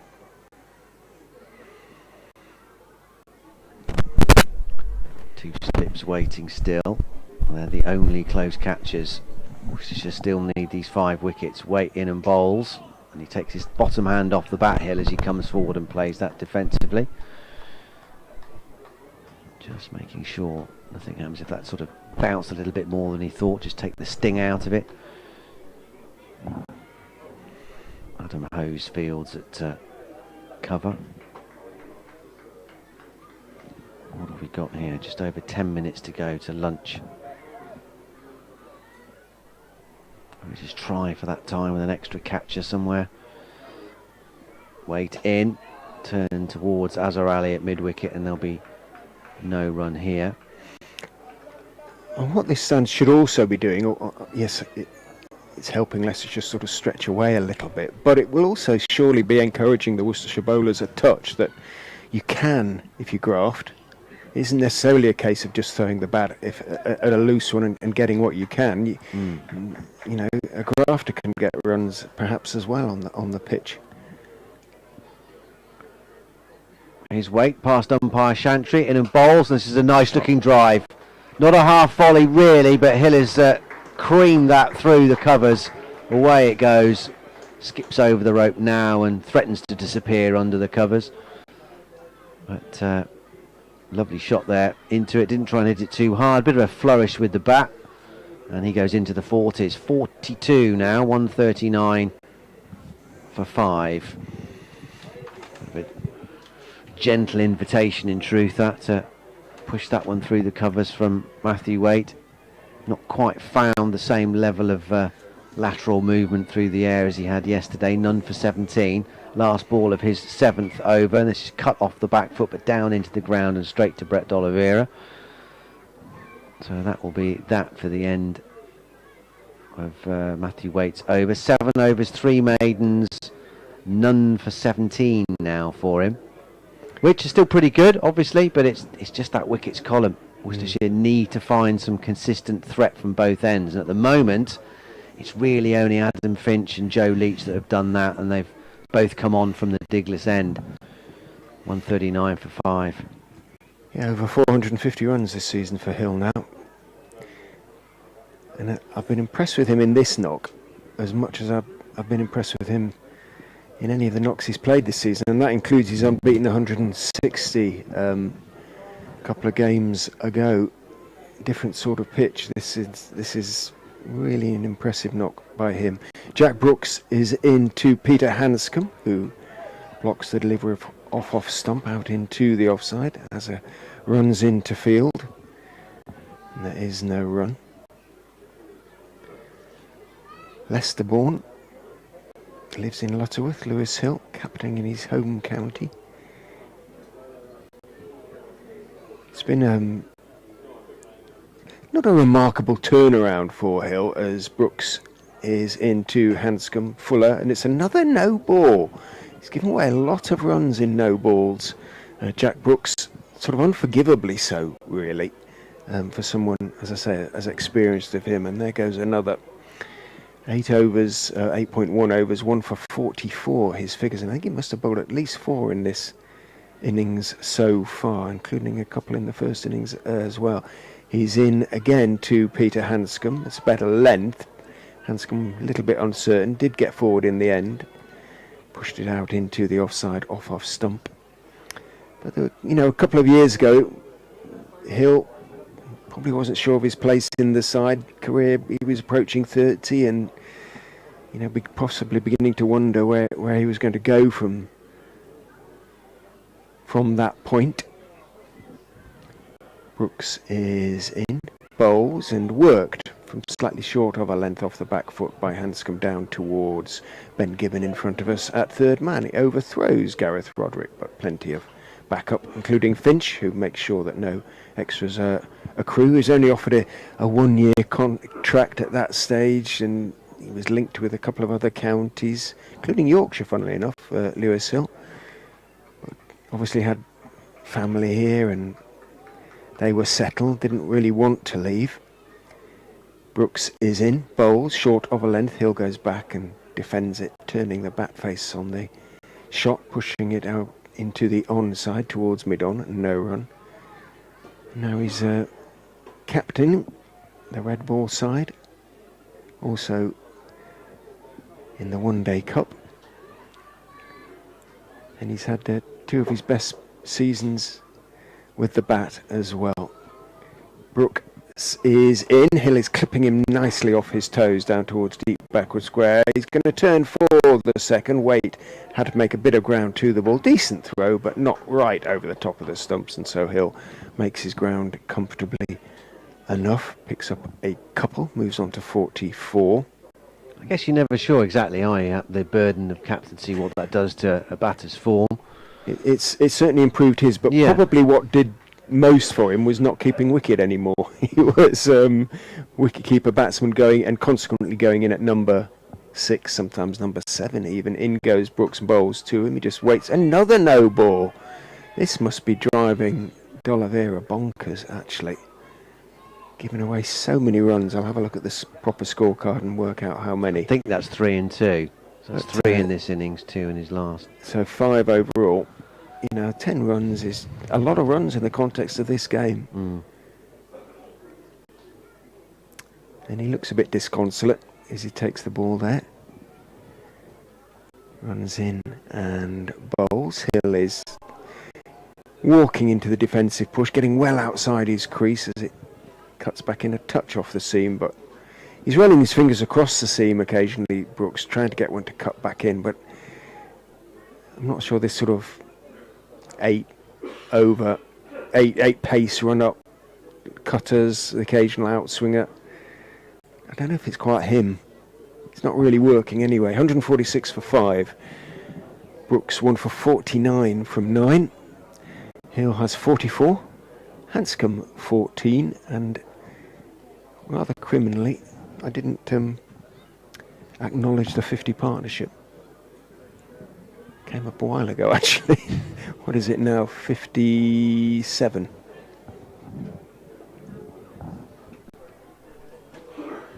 Yeah, perfect timing for the Foxes. 146 for 5. Wait to continue. In he comes, and this is very gentle outside the off stump and taken by Roderick. And there's no run. Wait into his 8th over now, none for 17. Brooks 1 for 49 from his 9 overs. 5 no balls so far for him. He might argue that he's still 8 runs in credit, having got 18 in Worcestershire's first innings of 83. But Richard's point is a relevant one. But in this sort of game, you just don't want to be giving away extras like that, really, at any stage. But when Worcestershire are in the position they're in, they need to make Leicestershire work for every single run. At the moment, Hill and Hanscom are doing a splendid job here, increasing the frustration on the home side. Waite comes in and bowls wide of the off stump, and Hanscom has nothing to do with that. Through to the keeper, and there's no run. Still just the 2 slips in place, and the man protecting the boundaries at third man and wideish fine leg. Everyone else orthodox in the ring, saving 1. But it's these 5 wickets still that need to be taken. 2 minutes. Probably that we won't get enough time to get another over in. This will be the last one before lunch. Waite just slows a little bit at the top of his mark. Hanscom's not ready either. In Waite comes, bowls. Hanscom is forward. High left elbow as he follows through on that, but hit it straight to Ben Gibbon at mid-off.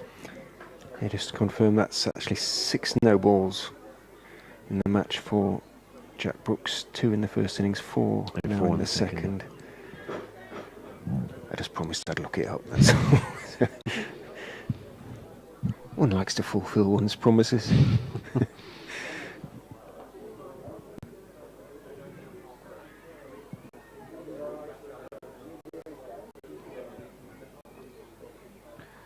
Three balls to go before lunch. Waite in, and this is turned towards mid-wicket, and Azhar Ali loses his cap as he tumbles to his left to field. He disturbs a lone pigeon as well. He was just minding his own business just in front of Azhar Ali. He's gone now back to pecking at the ground. Some stats on the 50 partnership. Came up in 94 balls. Took 65 minutes.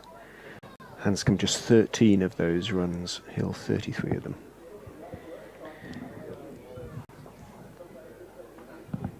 Here's Waite then, past the umpire, and finds the outside edge of Hanscom's bat, but it's a controlled shot from the Australian. Down to deep third. Joe Leach is there to hurl it in. It's a good return as well, right by the stumps, and Roderick takes the bails off, but they're back for a second. But nicely played by Hanscom. Soft hands. Wasn't in the air for very long at all. I'm not even sure a third slip would have stopped that. Certainly wouldn't have caught it, but with the deep third, that's no problem. Yesterday that would have gone all the way for 4. Last ball before lunch then. Matthew Waite to bowl it. In he comes. And that's a big appeal for BW Worcestershire. Very, very confident. Umpire Chantry not interested. Oh, there's plenty of hands on heads there. Gosh. For everybody. Last ball before lunch. Waite's got one to possibly nip back in or start a bit leg side and swing back towards the stumps like he did yesterday. And Clint Hill would have had his heart in his mouth there. Who's Clint? Didn't he used to play for QPR? Clint Hill, what did I say? Clint Hill. Clint Hill, yeah, he still does. Do you mean Lewis? I mean Lewis, yeah, sorry. Lewis Hill. All getting in a fluster. Although it was Peter Hanscom. Yes. One of them anyway. It's not out, that's the bottom line. It's not out. 148 for 5, which is the key thing. Off they go for lunch. And Leicestershire, they may have lost 3 wickets in that opening session, but they've stretched their lead out to 238. 3 wickets falling this morning, all to Joe Leach. Both of the night watchmen gone. Davis for 12, Davey for 2, and then Ackerman caught at slip by Ed Pollock. Second catch of the innings. He was out for a single, but Lewis Hill and Peter Hanscom have taken it.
audio perhaps not sounding as it should do on the stream.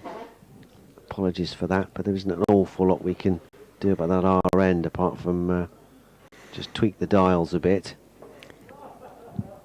Not sure that has any palpable effect, but we'll do our best. Finch bowls wide outside the off stump. Bit of lift and carry in that one through to Gareth Roderick, but Lewis Hill not required to play a stroke or get involved at all. Through it goes. End of the over. Finch's first of the afternoon. 6 overs, 3 maidens, none for 14 of his tidy figures. 149 for 5. The lead 239. Happily, Jason says it's back, so perhaps the thunderstorms in the East Midlands have drifted past Hinckley. Beautiful now. Yeah. The forecast was spot on, actually. I sort of looked at that yesterday. About an hour's rain, yeah. Yeah. It's not going to rain today, is it? Really? Fingers crossed. Those 17 overs are the only overs we lose today. Leach is in and bowling to Hanscom, who is solidly forward, pushing the delivery out into the covers off stump as our alley fields. Just the one added so far post resumption. It has extended Leicestershire's lead to 239. And given the amount of time left in the game, there's no particular hurry as far as the Foxes are concerned. The forecast for the weekend, I think, is reasonably okay. Leach bustles in, bowls, line and length. Hanscom treats it with respect. Yeah, I think it's pretty good. There's no threat of showers around over the weekend. But, yeah, I mean, it'd be frustrating for Leicestershire from a momentum point of view more than anything else to lose 17 overs. But with the game being so advanced, that time's not really going to make much difference. Hopefully the Ladies' Pavilion has done some good business during the rain break. They're selling their cakes. In goes Leach and bowls outside off stump. Not caught behind. Roderick moved so far to his right to take that as Hanscom sparred away and missed that I thought it must have been edged, but well, perhaps there is still plenty of swing out there. Hanscom drawn into the attempted force off the back foot, and he walks away slightly shamefacedly towards short leg. And Leach's hands started to go into the air. He sold me a dummy, I'm afraid. Hanscom batting a long way out of his crease as Leach goes in, bowls to him. He's going to pick up a run as a thick outside edge runs through fourth slip along the ground all the way. Jack Brooks in front of us runs in from third man to field. One is taken. So Leach continuing to make the batsman work for every run. How many I could look it up, how many 5-fers he's taken in his career. He hasn't quite got there yet. Needs one more for that particular landmark. In he comes, bowls, Hill, having advanced out of his crease, plays on the back foot. Pushes the delivery out to Ali in the covers. Yeah, I think Roderick is going to have to put the helmet on, really, sooner rather than later, and stand up to Leach. Some bowlers don't like it at all, do they? They sort of take it as a personal insult almost, and sort of try and push it through even faster. Leach is in, Hill is down the wicket, and forward defensive this time. Runs gently out towards point, and that is the end of the over. The 43rd of Leicestershire's second innings, 150 for 5, the 150 coming up with that single, greeted with no great enthusiasm. Lady down below us, thoroughly absorbed in her book, it would appear. I wonder what she's reading. How can she take her eyes off this battle? Finch to carry on. The 150 is up for Leicestershire. In comes Adam Finch, cut nicely off the back foot. It's a good looking stroke for no runs. Peter Hanscom, flourish of the bat, but he's picked out Brett D'Oliveira there, a backward point, straight to him, no run.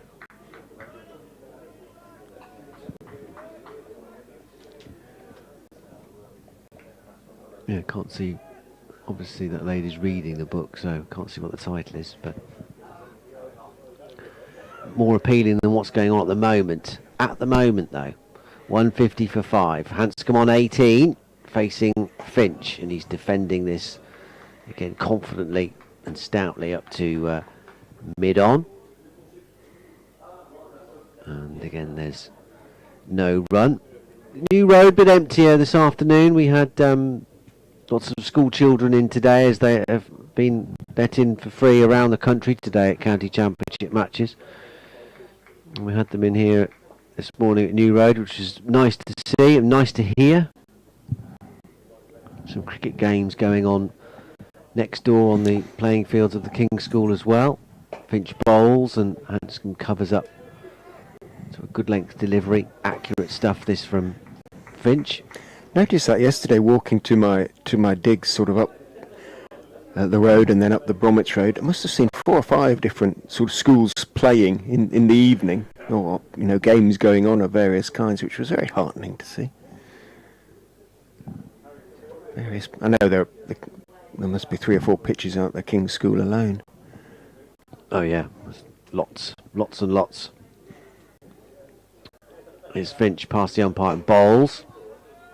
And half forward, half back. Eventually it started back and then sort of rocked forward with his momentum as he played that Hanscom, but firmly behind it, stroking it up to mid-off, fielded by Matthew Waite. And there's no run. So it's accurate stuff here from Finch, making the batsman play. No wasted balls in this over so far. None for 14. He's got a couple of balls left. But to Worcestershire looking for these next 5 wickets.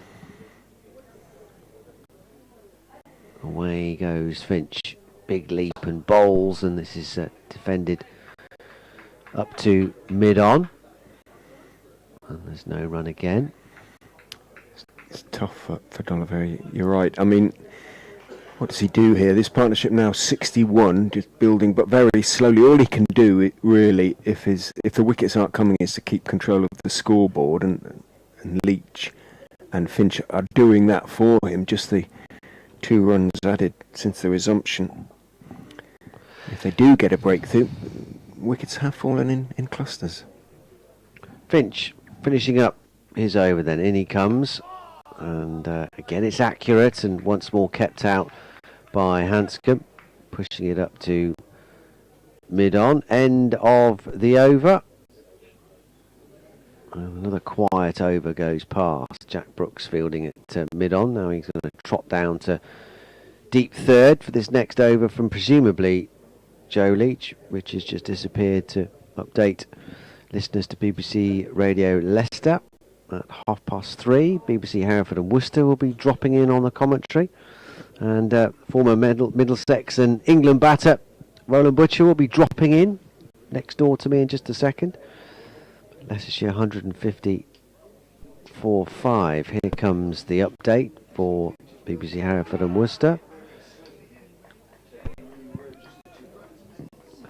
Well, we're back out after a delay for rain of about an hour or so. 150 for 5 is the Leicestershire total, so they're still in a very strong position in this game. 240 runs ahead. 3 wickets for Worcestershire this morning, all of them falling to Joe Leach, but this half-century stand between the Foxes captain Lewis Hill and their Australia batter Peter Hanscom has really steadied the ship as far as they're concerned, and is just starting to turn the screw and just heat the pressure a little bit on the pairs. Hill is unbeaten on 44, Hanscom has 18, and rather ominously, as tidy as Joe Leach and Adam Finch have been since the resumption, they haven't looked too threatening at the moment. Worcestershire still need these 5 wickets and then need to bat a whole lot better. We lost 17 overs to the rain, so we've got 50 overs in this final session. There's still 46 to go. Tea will be taken at 4:30. Leicestershire 150 for 5. They lead by 240. Afternoon to you, Roland. Yes, Dan, and very good afternoon to you. Glorious afternoon now. The weather's Nice, really, yeah. the weather's really picked up. Perhaps the best weather we've had so far in the game, even though the first day was quite sunny. It wasn't Yeah, I mean, this as is nice as this. It's, this beautiful. is postcard stuff here from New Road. As Leach comes in and bowls, and forward comes Hill. Won't get a run here. Roderick is standing up, as Richard surmised in the last over that we might see the wicketkeeper standing up just to make Lewis Hill get back into his ground. It's obviously both batters standing out of the popping crease to try and nullify as much of the late movement as they can. There's something to think about now. He can't just wander around freely as he has been. Leach bowls to him. It's wide. It's not taken cleanly by Roderick, but it just trickles within grabbing distance of the keeper. And there's no run. We've got 2 slips in place for Joe Leach still. The wicketkeeper is up. The 2 of them now have gone quite fine. We did see a catch go down in this exact scenario yesterday. It was it Jack Haynes at second slip put one down with Roderick standing up. Leach in and bowls onto the back foot, punched away through square, but straight to backward point. Adam Hose fields, and there's no run.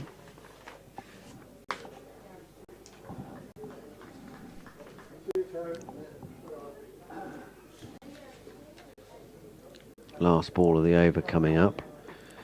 It was quite slow getting back around the field to Joe Leach. The captain, Brett D'Oliveira, has been at mid-off for a little while now. He was there for the back end of the pre-lunch period before the rain, and he's there now. In and bowls, and this is defended back up to D'Oliveira by Hill to end the over. Skipper to skipper. 150 for 5 at the end of that. 45 overs gone now in this second innings for Leicestershire. They lead by 240. Leach through 15 overs now. 6 maidens, 4 for 34 is tremendous figures. But still the 5 wickets needed. Leicestershire won't be too harmed by 17 overs going out of the game, will they, Roland? Because so much the game's moved on so quickly. Yeah, that's true. There's plenty of time left in the game, so there's not a problem. As we start a new over, and Hanscom turns this one on the onside, goes straight to mid-wicket, and there is no run. 150 for 5. Hanscom, he's on 18. And Finch now having switch from the Diglis end, bowling in bright sunshine here at New Road, and the pitch certainly seemed to have died down somewhat since this morning when there was a bit of cloud cover around, and at the moment batsmen seem to be not getting on top of it but in front as Finch bowls, and it's good delivery, and Hanscom goes under the defensive. Ball goes out again towards the mid-wicket area. Fielder coming in sharply from that position, does the fielding and can't score. He stays on 18. Hill on the other end, he's still there on 44 and batted very well for his 44. He's faced some 88 deliveries in that time.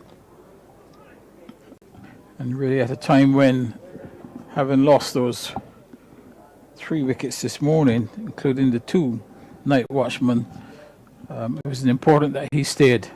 As Finch is in and bowls to Hanscom. Hanscom whips this off the pads. It's a good tumbling stop there at mid-wicket, moving towards square leg. Certainly saved a couple of runs. Wasn't timed well enough. to go for 4, but a good diving stop prevented any runs at all. Yeah, that was good work by Gibbon there at mid-wicket.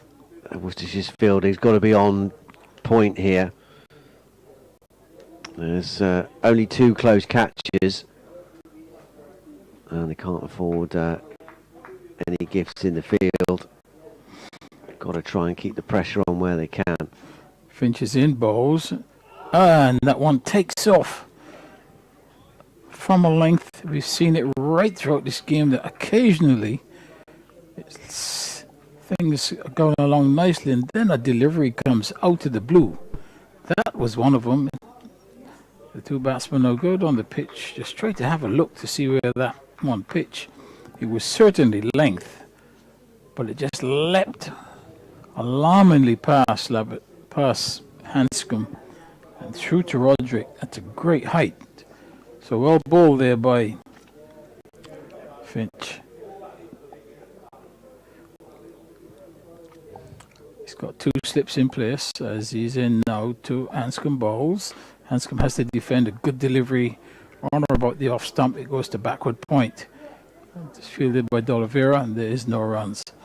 Just to look at the rest of the field, he's got 3 on the offside, and D'Oliveira's just behind point. He's got an extra cover. He's got a mid off, fairly straightish mid on, almost a square leg, and a man on the fine leg boundary to go with the 2 slips. As Finch starts his running once more to Hanscom. He bowls, and a good delivery, and Hanscom comes down a little bit late on that one. He has to defend it. It goes back to the bowler. The over comes to an end. Another good over there by Finch. Score stays at 150 and maiden over. It's 150 for 5. Yeah, that ball that took off, trampoline from nowhere, didn't it? Not only that, I've seen it on the replay, that it sort of cut in as well off the seam. Like a lightning fast off break in some respects, because Hanscom went to play it, follow the line of the ball, and then ended up almost getting cut in half as it jagged back, took off, and Roderick in the end took it sort of level with his left armpit. Yes, when that happens, there's nothing at all that you can do. It just had a look myself, and it's really not a good delivery to have to play. No, and that one spits up as well off Joe Leach's first delivery at Lewis Hill. And he plays it well in the end, because once more it was short of a length, but that again leapt off the surface, and you could hear that slightly more hollow, not hollow, but lighter sound as the ball struck the splice of the bat, almost the bottom of the handle. But that could have flown up anywhere. He's played that very well in the end, Hill, who took his bottom hand off the bat. So it doesn't really add to the batsman's security, really, thinking that sooner or later there is a ball with their name on, potentially, that they can't do anything about at all. And we've seen it both from this end, the New Road and the Diglis end, which I think I'm right in thinking, Roland, I can't. But I don't think we've seen too much uneven bounce from this end, from the New Road end, in terms of balls taken off from nowhere, like the last one from Adam Finch. Not too many, not as many as from the far end anyway, no. There's been a few, but the far end really has caused more problem. Leach past the umpire and bowls, and forward comes Hill. There's no run here as he pushes up to mid-on. And Finch is the perfect bowler, isn't he, to exploit any kind of variability in the bounce of the pitch. Yeah, I mean, he has good height, and the length that it goes from is more his length. He's not a back of a length bowler. He tries to bowl pretty much a fullish length, and that's the area that it seems to bounce occasionally from. Leach past the umpire, bowls wide of the off stump. Hill plays no stroke. There's a cry from Roderick. Whether that cut back, must have cut back a bit, and Roderick took that just over the top of the bails, so implying that that in the end might come in the category of good leave. Very close to the stumps. 2 balls to go. But so far, save for a couple of those wild behaving deliveries. Again, it's been pretty comfortable for the Leicestershire batters. They'll pick up 1 here, possibly 2. They'll put pressure on Matthew Waite. He's got to run round there at deep backward square. And they're quick enough, this duo, to come back for a second run. So Hill is up to 46, 152 for 5. He's within 1 hit of a half century potentially.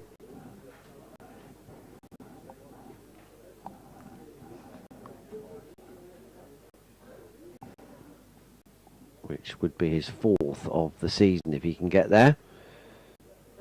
He'll Leach into him as a big appeal. Again, that's flown somewhere off the pad, I think, down to height, I think would be. Yeah, the leg bite signalled. Waite does the fielding there at deep backward square. Again, that zipped off the surface, struck him above the pad, and yeah, not surprised that the umpire wasn't really getting involved with that. Just calmly walked away. Umpire Pratt and signalled leg by. End of the over to finish. 153 for 5. Leach 4 for 36 from his 17 overs and 7 maidens. 3 of those wickets he picked up this morning. He's picked up the lot so far for Worcestershire. Yeah, very good delivery, that last one, but just too high, came back in. As Finch now will start this new over into Hanscom bowls. It's a bouncer, and Hanscom ducks under that one. Umpire comes out, immediately signals 1 for the over.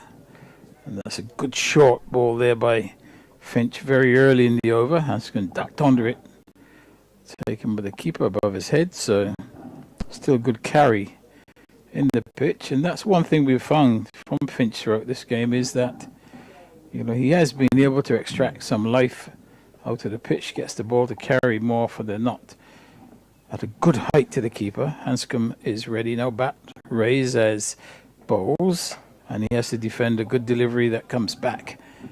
Also making a little bit of height, so he gets on top of it. Plays it on the onside, bowler comes through, does the fielding, and there's no run. He stays on 18, Hanscom. It's been a real struggle for him this innings, coming off the back of 2 not great innings before, where he's got 2 ducks. So I guess he's struggling for a little bit of form at this moment in time, but he's doing a good job in terms of struggling on. It's not fluent at all. As Finch comes in once more and bowls to him, and he's forward and gets an inside edge onto the pad, and Finch hands over his head. He thought he was through there. The ball just coming back to Hanscom as he comes forward. Just goes out on the offside, and there's no run. 152 for 5. It's slow progress, and that's all credit to Worcestershire. They've come out after a long break, 17 overs through to rain. Now we're in brilliant sunshine, but what they've done so far since they've come out is that they've dried up the runs significantly, as Finch in and bowls, and that's a good delivery again, and he has to defend. Hanscom, he's equal to the task as he's just steps forward, plays the ball late, right in front of his eyes, goes out onto the offside, no run. I guess the slightly concerning thing at the moment for Worcestershire is that the thing that's looked most likely to take a wicket is that ball that misbehaves and does something a bit strange, rather than the lateral movement we saw yesterday and a bit this morning, where that's obviously to do with the overhead conditions now, which are almost a clear blue sky, brilliant sunshine here. And Finch now bowls, and he's edging. Does it come off the pad? And that's a good delivery. Hanscom looking to defend. I think it's come off the pad. Actually, so that's Hill. That's actually on strike. That one's come off the pad, and it's gone towards the slip area. But I think it'd be a little bit high. It would have been too high anyway. So yeah, definitely. Again, good movement from Finch off the seam. And yeah, it was too high for Hill, who's not the tallest batter. And Finch throughout this game, he really has given it 100%, and he's been pretty impressive in the bowls now. And this time it's nicely worked off his pads down to long leg. The man from deep square leg goes around to his right. The return comes in from Gibbons to the wicket keeper. He gets a single. End of the over. Score now 153 for 5, and pretty good over that again by Finch. Really puts his whole heart into his bowling, and Leicestershire making very slow progress. I don't think they would mind.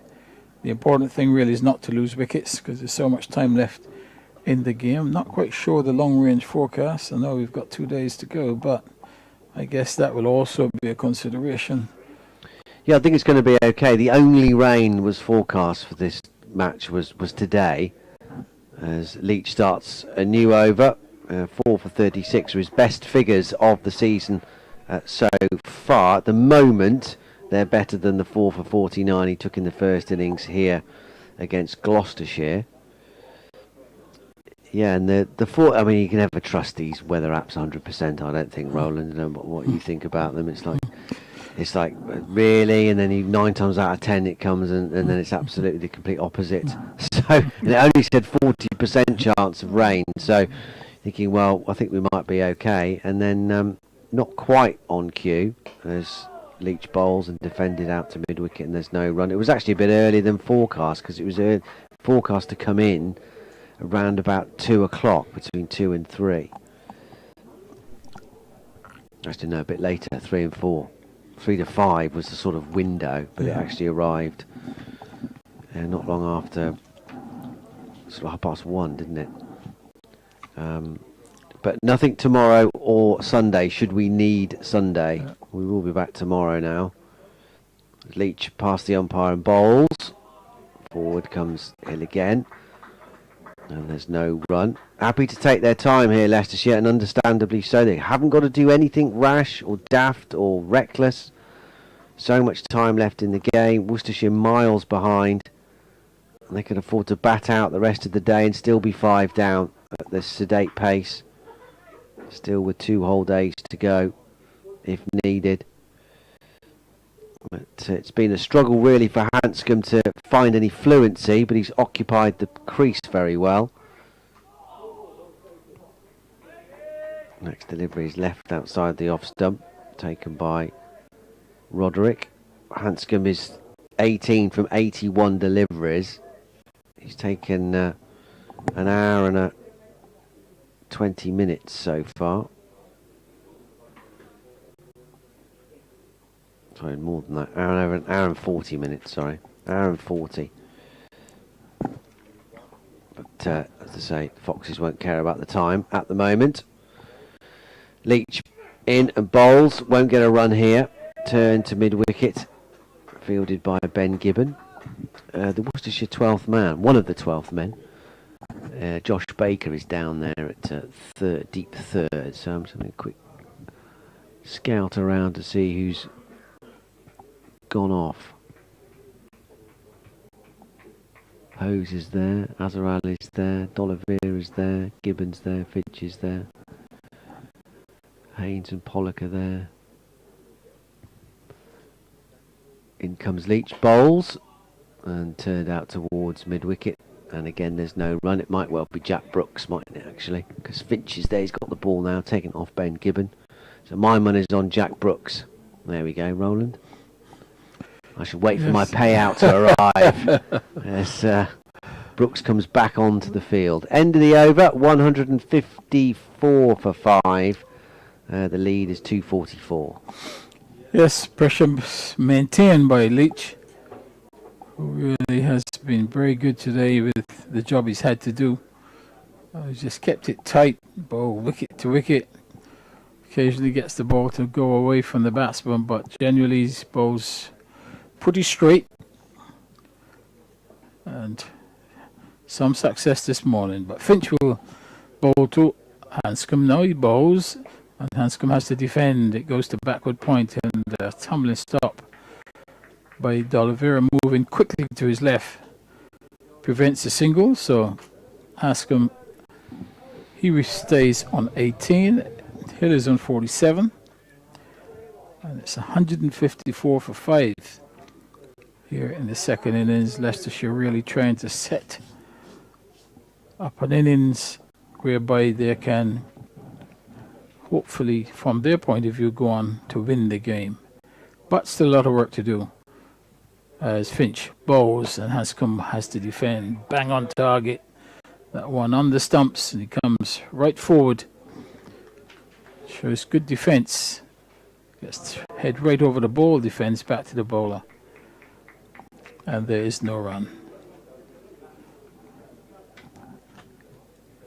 And Worcestershire not thinking at any time to even give the spinner a bit of a blow. It's just they're sticking to the seam bowlers and hoping that they will do the job.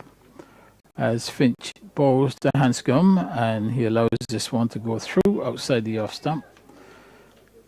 Taken below the knees by the wicketkeeper. That one just kept a little bit low as it went through to the keeper. 2 slips in place, and Hanscom just fighting. He's got 18, he's faced some 82, 83 deliveries so far, and he's not found it easy. And the ball well at him, not too many balls to hit. He's always having to defend his wicket. So credit to the bowlers as Finch runs in away from us now and bowls to Hanscom, and he has to defend a good delivery, but he gets it off the outside edge and it runs down to third man. So he will get a single and get off strike.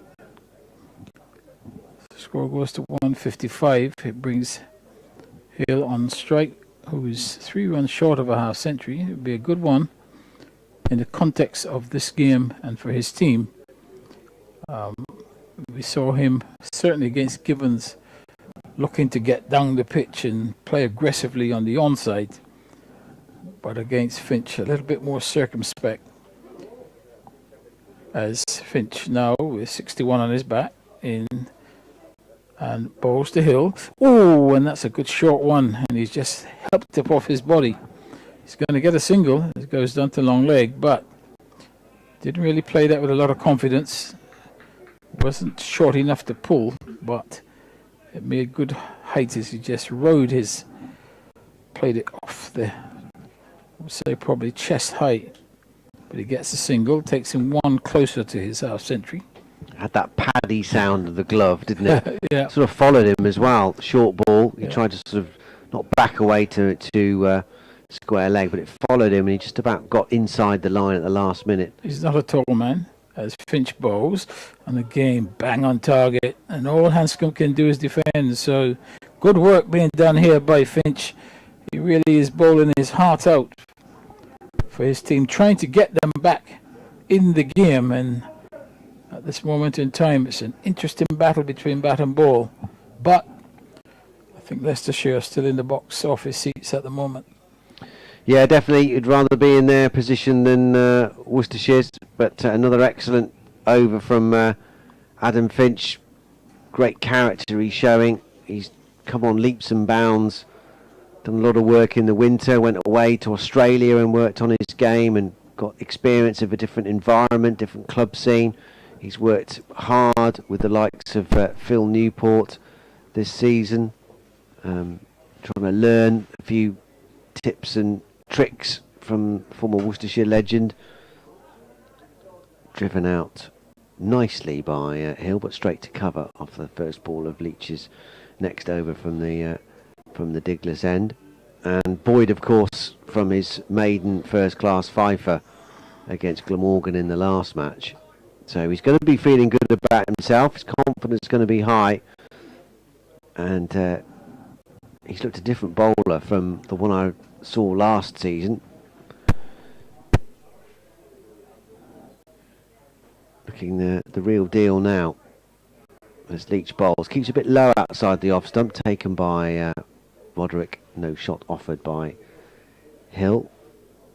And this young pace bowling unit here at New Road is kind of growing and developing together, really. The likes of Dylan Pennington, who's been around a while. He's, I guess, considered the leader of the attack, but he's still only 24. Finch is early 20s too, as is Ben Gibbon.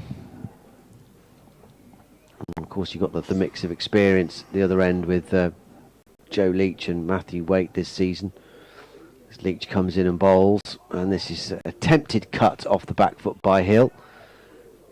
And an ooh and an ah, a look to the sky from wicketkeeper Roderick. And Hill would have been cross if he'd feathered that through to the keeper, because it was quite close to him to cut. Too close maybe, Roland, do you think? He actually got across his stump, so he got fairly close to it, but you know, the height was just right for the cut. And as you said, he got a little bit too close to it and couldn't extend his arms fully. 2 runs away. He's eyeing up that half century, and that cut, if he had managed to do it, might have been it, because Jack Brooks is, although he's quite wide, he's not exactly straight at deep third. There is a big gap between him and Adam Hose at point, so that was where Hill was potentially looking. And if he times it well, I'm not sure Brooks can get across to cut it off anyway. So that's the area he's looking to just release the pressure a bit, but doesn't matter if it's maiden after maiden at the moment.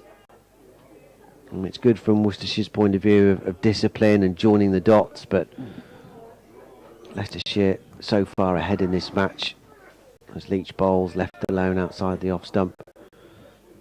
2 whole days to go after today, if needed. And Leicestershire at the moment with these two, save the odd delivery that is randomly behaving off the pitch and utterly unpredictable, that might take the glove or leap off the shoulder of the bat, or I'm going to say shoot along the ground. We haven't really seen any of that. It's been the exploding bounce that's been the problem, rather than the stuff that's kept low. And Worcestershire are struggling to take a wicket here. The early movement of this morning has not been evident this afternoon, as they'll pick up a leg bye off this final delivery of the Joe Leach over, down to fine leg fielded by Matthew Waite. That's the end of the 51st over of this Leicestershire second innings, 157 for 5. So the lead now is approaching another psychological milestone, 250 in sight now. It's 247 as things stand. 19 overs, 9 maidens now, 4 for 36 for Leach. Finch to continue. And with that leg by, he'll retain strike. He'll have to face Finch as he's in now and bowls and stands up straight to a shortest delivery. Just plays it back along the pitch, and Finch moves to his right and his follow through does the fielding. There's no run. He stays on 48, Hill. He's been in the 40s for quite a while. I think since the start of play after the rain break, he was on 44, I think, when he came back out. So I'm sure Dan will tell me how long he's been here since play has restarted. He scored 4 runs in that time. As Finch bowls, and again he goes onto the back foot and defends this one on this occasion out to mid-wicket, and there is no run. Well, he's been at the crease for 43 minutes. I did make a note of what he came back out at, actually. Yeah, it was 44. Was it 44? There you go.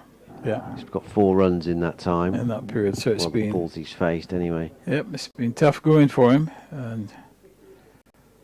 but he's kept his head and he's just continued as Finch once more in and bowls.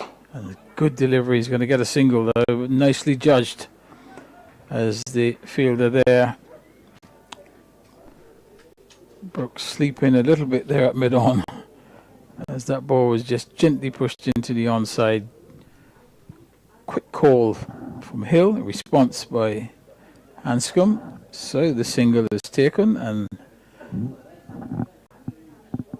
it goes to 49.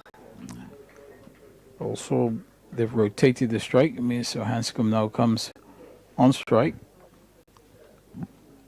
157 as Finch in bowls, and Hanscom met on the front foot and defends straight up to mid-off. And there is no run. Good line, good length. Couldn't score for that delivery, just had to defend. And that's one of the features of Finch's bowling in this game, is that he's, more often than not, he's made the batsman play, which is important, as he's rabbited the ball vigorously on his shirt, just trying to get any available shine on it. He's in, accelerates past the umpire now and bowls, and and Hanscom turns that into the onside, looking for a single, but Gibbons comes in pretty quickly from that square leg position, and there is no run. I think don't make Worcestershire's task any harder. Yeah, Branislav shaking there as well. Peter Hanscom's enough. Yes. I mean, Hanscom he's grinding away. But as you said, Lavishan as well. Now that would make it doubly hard. But Worcestershire needs a little bit of inspiration. They need to find a wicket from somewhere. As Finch bowls, and this one's forced to be through the offside. Is gone for one. I think there'll just be two here. Good slide-in stop by D'Oliveira, and a good return first bunks to the keeper. But in the meantime, Hanscom completes two, so he now goes into the 20s. The over comes to an end at the end of that over. It's now 159, is it? 160? Yeah, 160. 160 for the loss of 5. Partnership is now 71 between these two. It's the highest of the match, eclipsing the 64 between Rishi Patel and Sol Budinger at the start of this second innings for the Foxes. So the highest partnership of the match, with more to add, and Worcestershire will already comfortably need the highest total of the match if they are to pull off what is still looking like a very unlikely victory, because they've hit a bit of a wall since taking those 3 reasonably quick wickets this morning.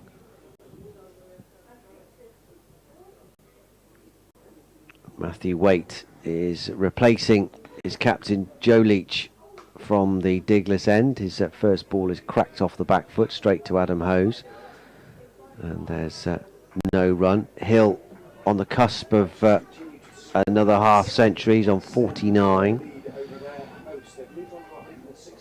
and it would be his 4th half century of the season.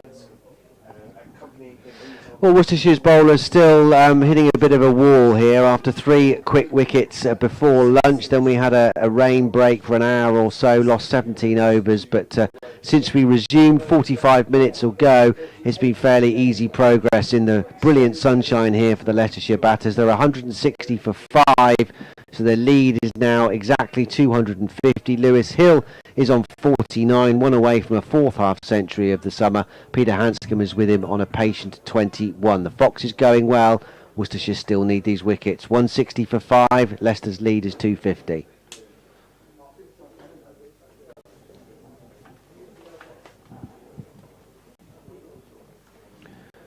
Matthew Waite is ready to go. Here he comes. Balls has cleaned him up. Whether that was a little inside edge, but Lewis Hill is not going to reach his 4th half century of the summer, and Matthew Waite has struck eventually for Worcestershire. They've kept plugging away, but this excellent 6th wicket partnership between the captain Hill and Peter Hanscom has finally been broken, and Matthew Waite is the man that's done it in his first over back from the Diglis end. Hill is gone from 121 balls, and Leicestershire lose their 6th wicket. 160 for 6, still 250 ahead. Yeah, just falling one short of what would have been a deserved half century. It certainly held the innings together when it looked as if Worcestershire were going to run through the lower order, but he stuck it out, but eventually got bowled by a delivery that's cut back at him, and the 6th wicket goes down. So now it's 160 for 6, and we just have to see from here how Hanscom will approach things with the tail, whether he will try to take charge, whether he will continue to play in this conservative mode to try and eke out a total another 50 runs or so would be very handy. So it's a 160 for the loss of 7. Thing is, Roland, it's not much of a tail because Chris Wright's going to go in at number 11 with an average of 80 with the night watchman having gone in at 10 and much earlier. That cleared up to 10 and 11, so they can still. Yeah, the only problem is that the way the pitch is played so far is that when you lose one, you can lose two. Yeah, absolutely. That's the danger, and then suddenly the scorecard doesn't look as healthy as it did. I mean, Worcestershire really should be pressing hard to try and pick up another wicket, and that would also create some problem for Labuschagne. For Hanscom, I keep saying Labuschagne. Why am I'm anticipating this Test series? Waite is in, bowls outside off stump, and Mulder lets it go through. Hanscom would like to be in Labuschagne's position, he established in the Australia Test side. Yeah. He still has international ambitions, and I think that's why he came to Leicestershire to sort of put himself in the frame, so to speak, having played a few matches in England. Even not necessarily in red ball, but also white ball, because obviously keeping wicket as well. A couple of strings to his bow. In goes Waite and bowls. Oh, that one comes back in and hits Mulder most painfully. Well, he's okay, the South African, perhaps just below the tenderest spot, so to speak. Wanders forward, but Waite hitting the seam, perhaps just rolling his fingers across. It's a good idea by Hanscom to be in the United Kingdom while the series is going on, in case there's an injury or whatever. Then he's actually playing, and it'd be quite easy to come in. Waite is in. Mulder is driving pleasantly, but only as far as mid-off. Well, the Aussie selectors did say that they would revisit their test squad at the sort of halfway point, didn't they? Which is an interesting one. You must have been interested in that one from a sort of selectorial point of view. They've hedged their bets a bit. I think that's more the modern game. That's more likely to happen in the modern game. You find quite often that they will name teams for the first 2 games, which gives them some bigger room. It's more difficult, obviously, when you're playing overseas, but the fact that there are a number of Australian players playing in England, it gives them a chance to do just that and keep an eye. Finch now will bowl to Hanscom in, bowls to Hanscom, and met with that shot that we've seen so often today, forward defence, and just plays it back to the bowler who doesn't feel cleanly. So as Ali comes from mid-off, completes the fielding. So good breakthrough for Worcestershire. I thought they were about to show the replay there of the Hill dismissal, see if he did chop on a little bit. But they're trying. Another bash. I'm not sure which one to watch, as this delivery is outside the off stump and no shot played, goes through to the keeper. I just wondered whether he missed this completely. Yeah, it just crept through, didn't I think it just nipped back at him and goes through the gate, really. Well bowled. Yeah. Matthew Waite. Just getting that one to breach his defence. At the other hand, Hanscom really has had to fight hard for these 21 runs. As Finch will bowl to him once more, in and bowls. And again, he's right forward, solidly defending that ball. up towards mid-off. Fielder comes across in front of Azhar Ali at mid-off and does the fielding, and there is no run. I get the impression that Hanscom, he's quite relishing the battle. He's that sort of dogged player. He won't be flustered or be too concerned about not scoring. You know, what's his strike rate at the moment? Not much more than 20%, is it, really? But he won't be bothered. He's got all the time in the world. Yes, he'd be quite keen just to get some practice. As Finch now bowls, and this is a lovely shot, and he's going to get probably 4 as this one is stroked out. Is it going to be? No, he's going to pull it in just inside the boundary.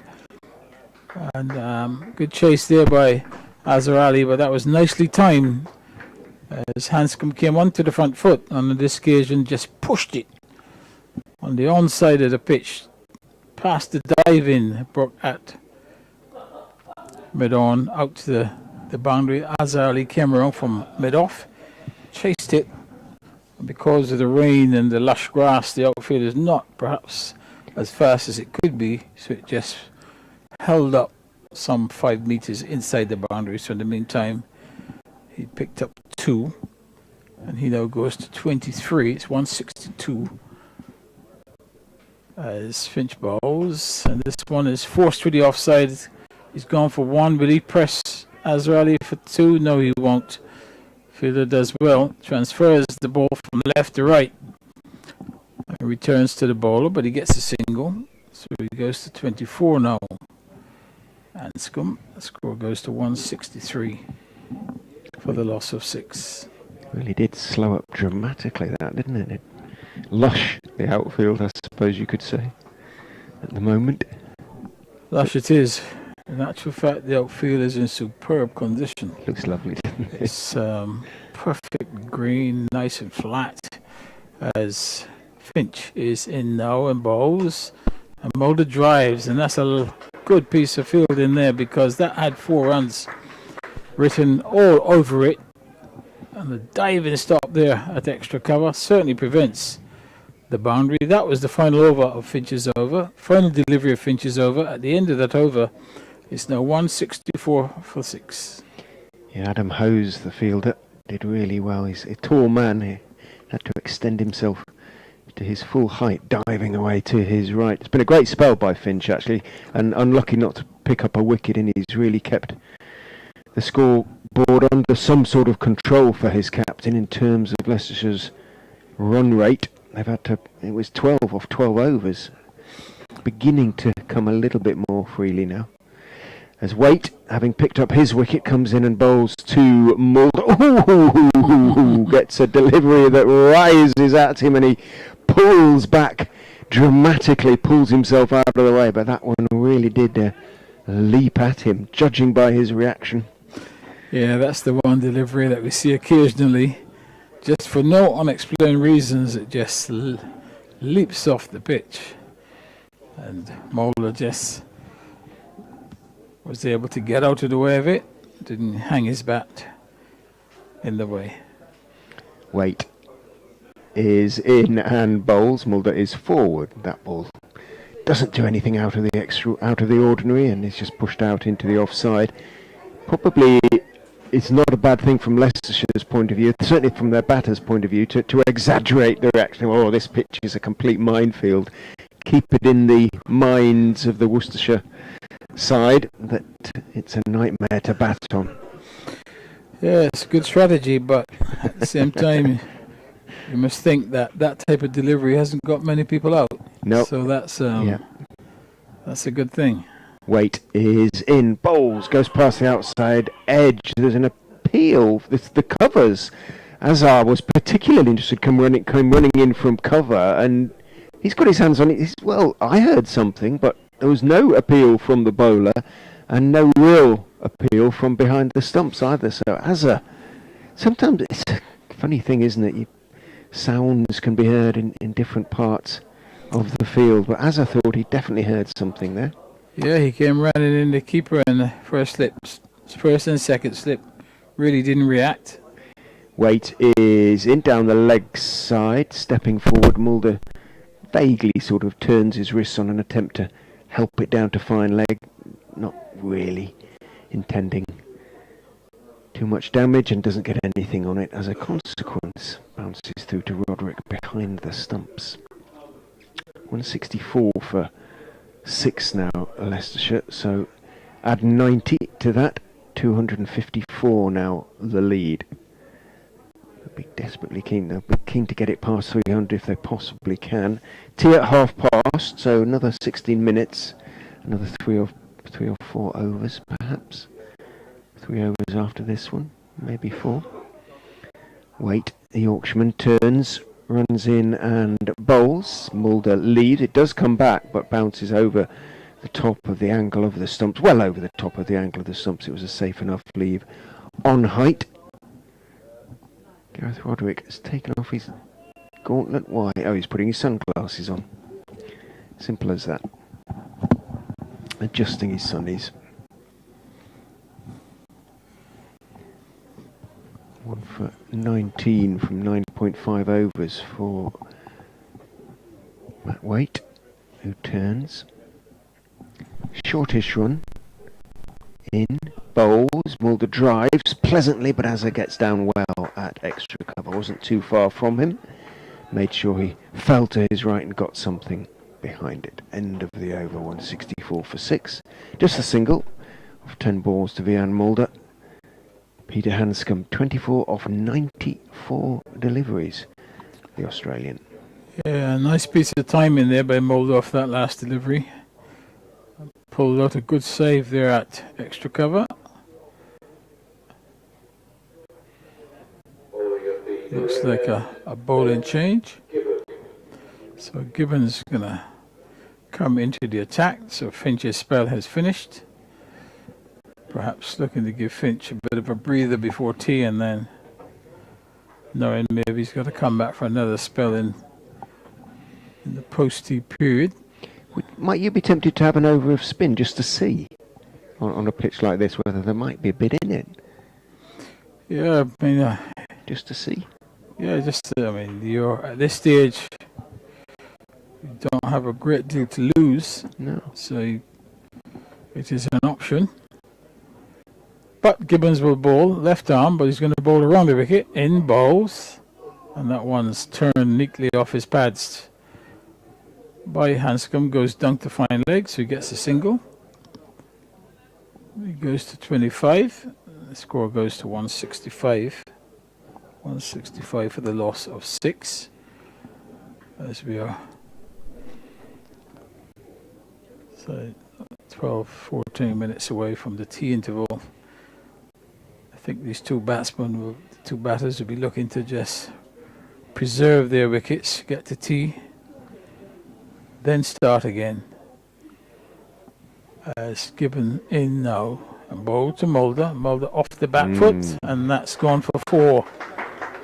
No question about that. Short wide, and he punches it between cover and extra cover and out to the boundary for 4.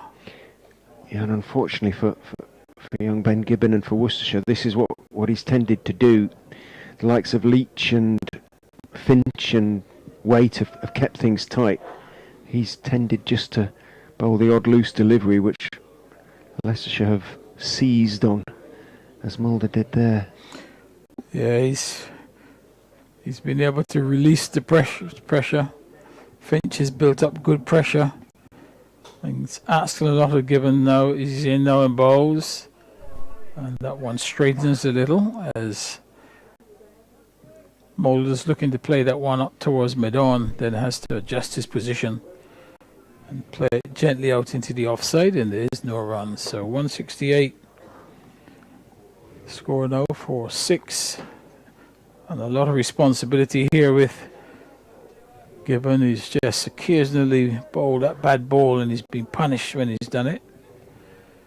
He did first ball to Mulder in bowls, and this one's ripped off the pads down to fine leg by Mulder. Gets an easy single again, just allowing the batsman to get off strike quite easily. That one was misdirected again down the leg side, and just really the insistence of Gibbons in this innings to bowl around the wicket all the time. He hasn't bowled as a left-armer. He just hasn't bowled over the wicket at any time in the second innings. He's just looking to go around the wicket.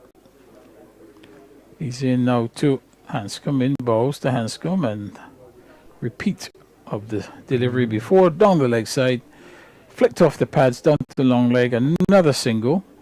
So runs just coming far too easily at this point. So it's 170 for the loss, 171 for 6.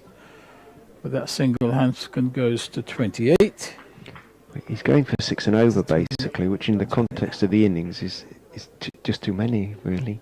It is. The problem is they're scoring off too many deliveries. Not grouping too many balls in a good area. Let's see what he can do now against Mulder in bold. And that's a streaky one. He's going to get runs here. Could even get 2. Mulder was looking to run that down to third man. Got an inside edge. Ended up down at fine leg. But the result was 2. The over comes to an end. 173 for the loss of 6. He looks a bit down, young Ben Gibbons, as he takes his hat, walks away. He hasn't been given many overs in the innings as a consequence, really, of going for those runs. 38 off 6 now. Weight at the other end, 19 off 10, and similar sort of run rates in terms of concession of runs for Leach and for Finch. Weight looking for one more before the tea interval, which is 10 minutes away, so we could actually get 3 overs. 34 potentially remain in the day. Weight is in. Hanscom leaves outside off stump. Little bit of lift, but nothing out of the ordinary, really. Hanscom wanders away towards short leg, head down. He's worked furiously hard for these runs. He's been made to work hard for them. Yes, he's stuck with it. He's trusted his defence. And he's just really kept plodding along. Waits with that curious little preparation as Waite is in. He's hit high into the air. Could be caught out mid-off, running back by Delaware. He's caught the catch. Well, just as we were praising Hanscom for his dogged determination, his refusal to be drawn into attempting the difficult shot, well, he did there. Tried, I think, to sort of whip it away, and something of a leading edge flew up into the air, and his wicket has finally fallen. Backpedaling D'Oliveira at mid-off, and he had quite a long way to go, but he's quite nimble on his feet, isn't he? I can think of one or two who might have just sort of toppled over backwards, but D'Oliveira got in position and made a tricky catch look reasonably straightforward. Hanscom goes. He certainly was hitting that ball in the air, Hanscom's.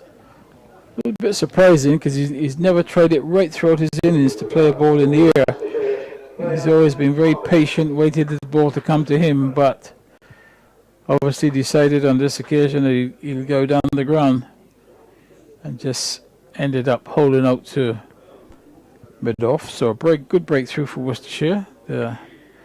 They'll be quite pleased to have picked at that wicket before the tea interval. If they can get another one, then their innings, the start of their innings, will not be too far away, I would imagine. No.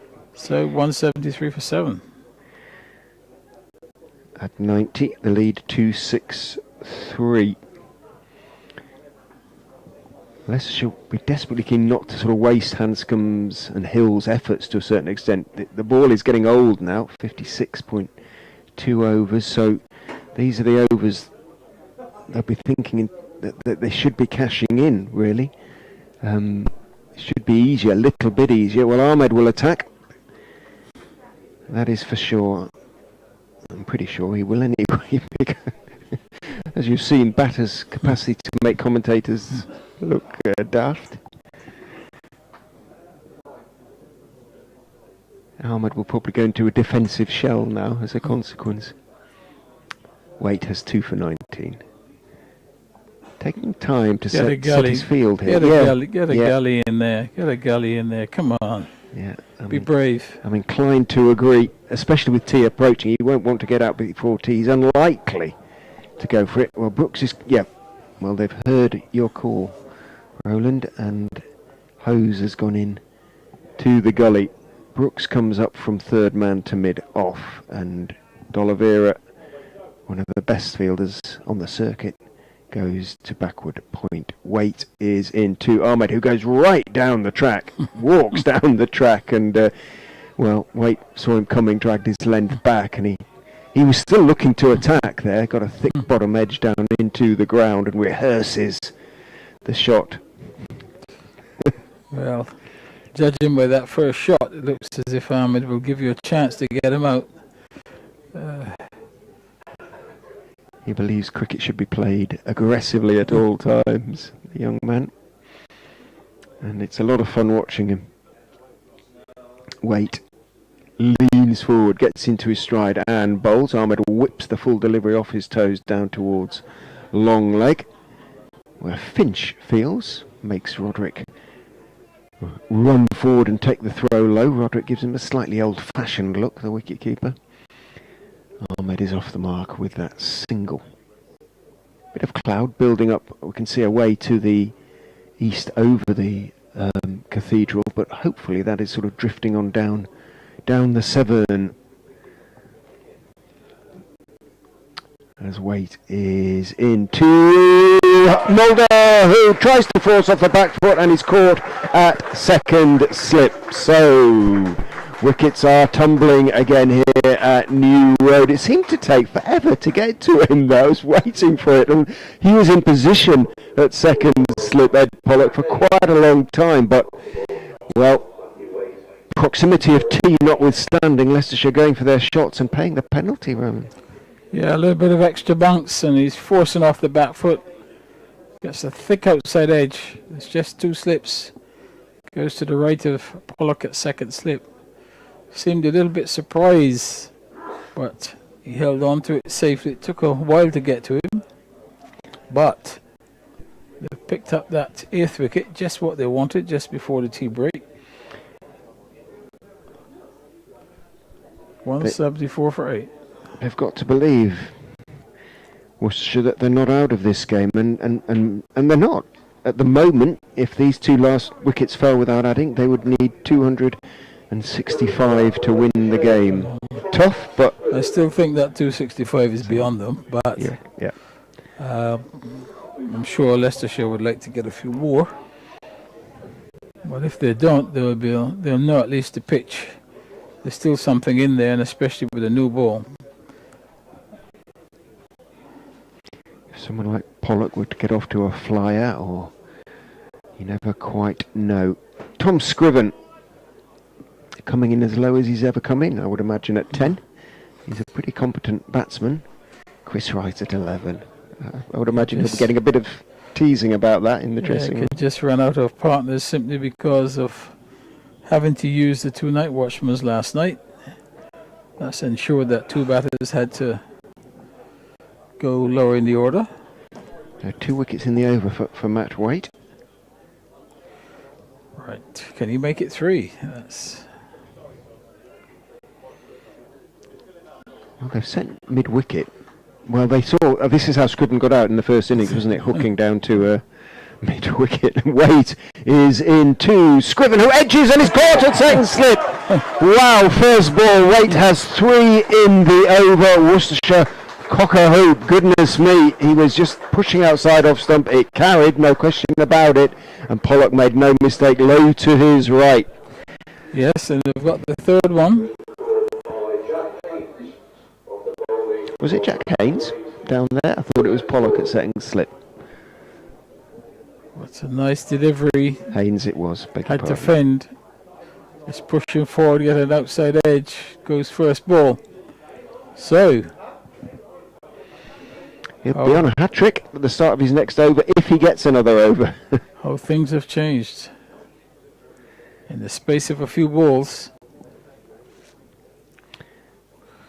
We've seen those 3 wickets go down in the space of 3 deliveries. And suddenly, having been on 10 overs, 5 maidens, 1 for 19, Waite is 11 overs, 5 maidens, 4 for 20. Yep, excellent. Excellent short spell, because it's been a very short spell that he's had. And now on the verge of being bowled out. But in comes the wall, Chris Wright, who has rescued Leicestershire with the bat on numerous occasions. Dan and I are going to have to swap because we've both got updates to do, so I'll leave you in Roland's hands for a few moments. Yes, the last man comes to the crease. Wright, who batted well first innings, also was excellent with the ball, but he's got to watch as Ahmed is going to take strike. So it's 174 for 9. And Leach worked hard from the Diglis end. Now he's changed. Just looking to wrap this innings up before tea. I think this will probably be the last over, so Worcestershire will be hoping to get this final wicket as Leach will come in now to Ahmed. In, bowls to Ahmed, and Ahmed goes down the ground. In a one bounce 4, just taking his life in his hands and just hitting that one straight back over the top. I mean, it's not, let's have a look at it and see. If I was Chris Wright, I'd be going, hang on a minute. I'm not that bad. Yeah, there's nothing like, let's have a look and see what's going on. It's just whack, straight on the ground, and goes for 4. So the score goes to 178 for the loss of, that's 9 though, isn't it? Yeah, 9 down. For 9. Matthew Waite's 4-wicket burst.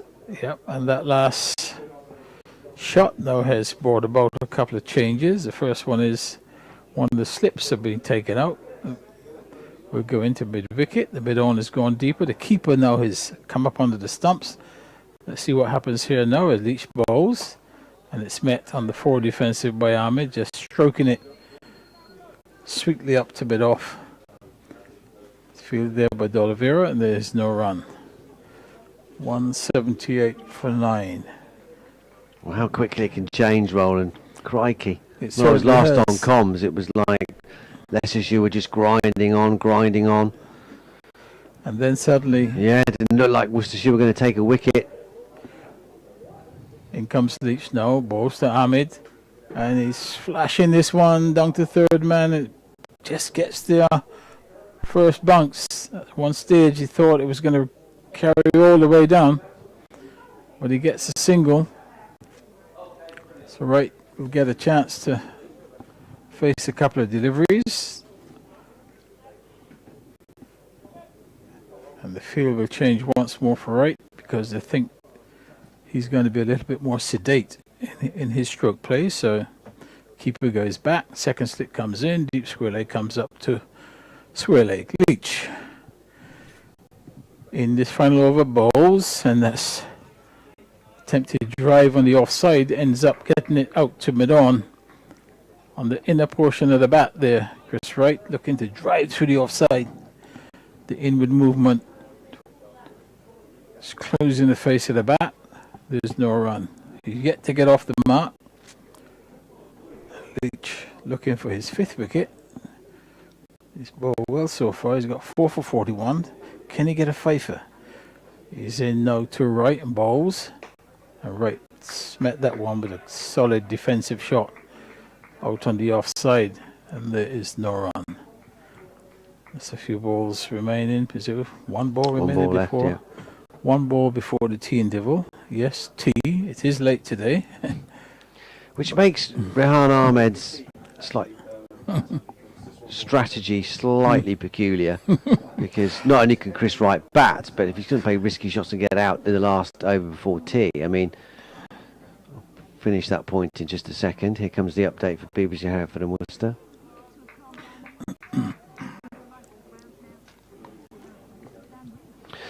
Yeah, so Worcestershire have, well, I won't say they're back in this game because they're still a long way behind, but for long periods after lunch and our rain break, it was looking like they were going to struggle to pick up these last 5 wickets, but Matthew Waite has just come to the party in some style. He's picked up 4 wickets in no time. Lewis Hill out for 49, chopping onto him, and then he's cleaned up Peter Hanscom for 26, Brian Mulder for 8, and Tom Scriven for a duck. So the last pair at the crease, Rehan Ahmed has 6, and Chris Wright, who's a good form with the bat. He got 30 in the first innings, and he's had a good season for the Foxes with the Willows so far. So they know the job isn't done yet, but Worcestershire have come roaring back to their credit with the ball. 179 for 9 Leicestershire in their second innings. However, the Foxes still have a very commanding lead, 269 ahead. Yes, and obviously 9 down, so there's so extra half an hour. Could be an extra half an hour, so that would push tea up till 5 o'clock. But I would imagine the way that Ahmed is going to approach this, he will either be out or by 5 o'clock there will be a few more runs on the board. Wait in, and it's turned out to mid on. He was on a hat-trick, wasn't he, started this over? It's mid-update, really. We didn't get it anyway. But yeah, I mean, even if the last half hour before tea, I mean, the whole point is you want to try and discomfort the opposition as much as possible, can't you? So I just wondered, you know, getting them off the field, getting them back out the field, even if it's only for an over or two, it's all disrupting them and disrupting their rhythm. And the momentum is with Worcestershire at the moment. But maybe Ahmed will just calm down a bit and just bat out naturally now. If they have to bat for this next half an hour or so and just take their time, then so be it. There's so much time left in the game.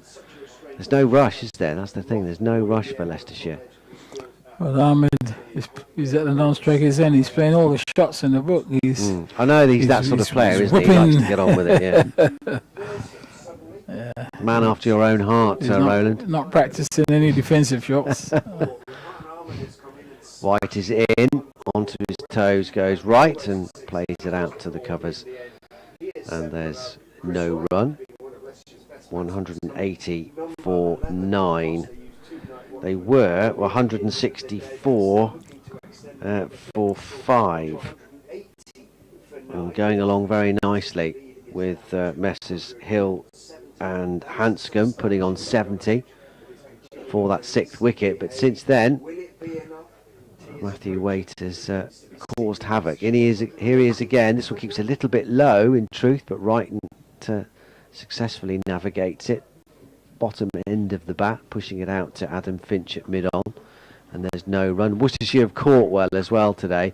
Jack Haynes put one down yesterday, but he's grabbed a couple of sharpies in the last half an hour. Just wondered why we would not have the gully for what? For Wright. Is it tail ender?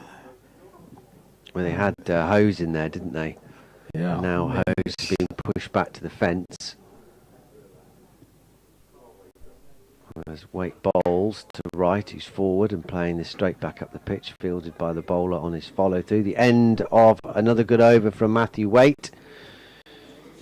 His figures 4 for 21 from 12 overs now with 5 maidens. Super economy rate as well for him. So him and Joe Leach, the pick of the bowlers in terms of the wickets. Finch has bowled very well as well. None for 24 from his 12 overs. He's been unlucky not to pick up wickets today. 1 for Brooks, but Leach and Waite have picked up the lion's share of them.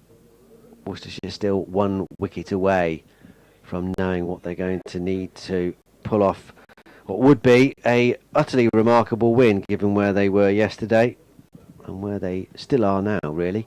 Long way behind. And Leach now with another opportunity to get his 5th wicket. And he will be bowling to Ahmed. He starts his run in. Passes the umpire now on bowls, and Ahmed's done the wicket and he's stumped. And that's an awful shot, but there you go. He's down the wicket. Big swing, misses. Belzer. Roderick's whipped the bells off, and he has been stamped 5 wickets for Leach, and thoroughly deserves it. He's been excellent today, putting a lot of hard graft. He's got the rewards, and just a few minutes after the scheduled tea interval, Leicestershire have been dismissed, and the score, just looking at this, 180 all out, and so far no team has scored 200 to date in this game, and puts the game firmly back on track. And really, Worcestershire now have got plenty of overs to bat this evening, and I would say by the end of today's play, this game could be well shaped in terms of how it's going to finish. Yeah, Joe Leach leads the side off, the former captain, showing the ball to all sides of New Road as he makes his way into the shadows cast by the Graham Mick Pavilion and up to the dressing room, followed by his teammates. Brilliant performance from Joe Leach. He's picked up 5 wickets for the first time this season, the 16th time in his first class career. 5 for 41 from 20 overs and 1 ball and 9 maidens. Brilliant effort from him. Matthew Waite, 4 for 21. He busted open the second part of this Leicestershire second innings, really got Worcestershire on the front foot. He finished with 4 for 21 from 12 overs and 5 maidens. Jack Brooks, the only other bowler to take a wicket, 1 for 49 from 9. And Adam Finch bowled very well for his no wickets in that column. He deserved to get something. 12 overs, 5 maidens, none for 24. But that young man seems to just get better and better. Very impressive again from him. Lewis Hill, not unbeaten, out for 49. Started the first of the Waite 4-wicket burst. Hanscom on 26, and as soon as that partnership of 71 was broken, then the Foxes rather subsided, with Mulder for 8, Scriven for 0, and at the end Hanscom went for 26, Hill for 49, and Rehan Ahmed out for 7. I don't know what you think, Roland, but his strategy just slightly perplexed me. That's absolutely. I don't quite know why he was coming out as if he was the last batter on earth, and it was kind of now do or die, really, a desperate situation, and it's far from that. The mode of dismissal was really madness, really. Keeper standing up, you can run down the wicket to a fast bowler. First ball, hard to work out. Yeah, and they got all the time in the world, but yeah, Chris Wright's is in great nick with the bat at the other end.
almost the highest score of the match by 100.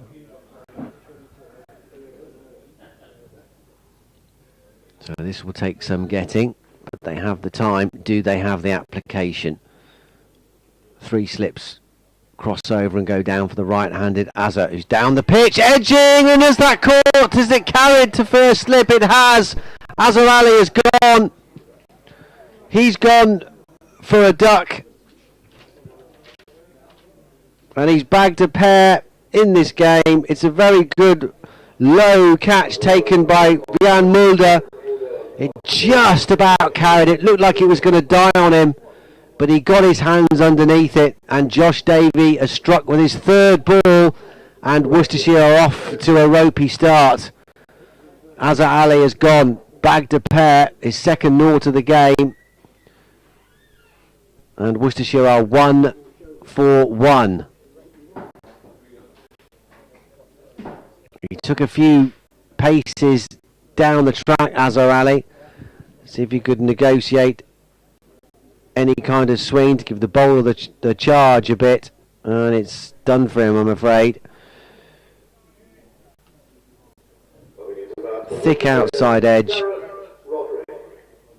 looking to turn it through mid-wicket, and it's just lifted off that outside edge and just about carried to Mulder at first slip, who's hung on to a really good chance. Gareth Roderick is the new batter. I saw him in the nets this morning warming up with the sadly recently retired Charlie Morris, throwing down balls with the dog stick.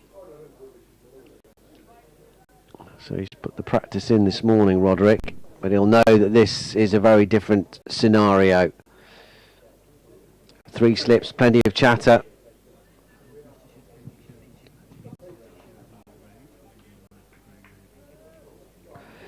Yeah, not good news for Worcestershire, I'm afraid. In their second innings, they've already lost a wicket in their second over of the second dig. And it's Azza Ali who's gone very well caught low down by Jan Mulder off Josh Davey. Azza bagging a pair. Worcestershire need 271 to win this game after Matthew Waite chipped in with 4 wickets in 16 balls, conceding just 1 run, his best county championship figures for Worcestershire. Joe Leach chipping in with another fifer for him as well. They were both brilliant. But Worcestershire needing this massive total for an improbable, miraculous win. Got off to a poor start, I'm afraid. Azza's gone. It's 2-for-1. They still need 269.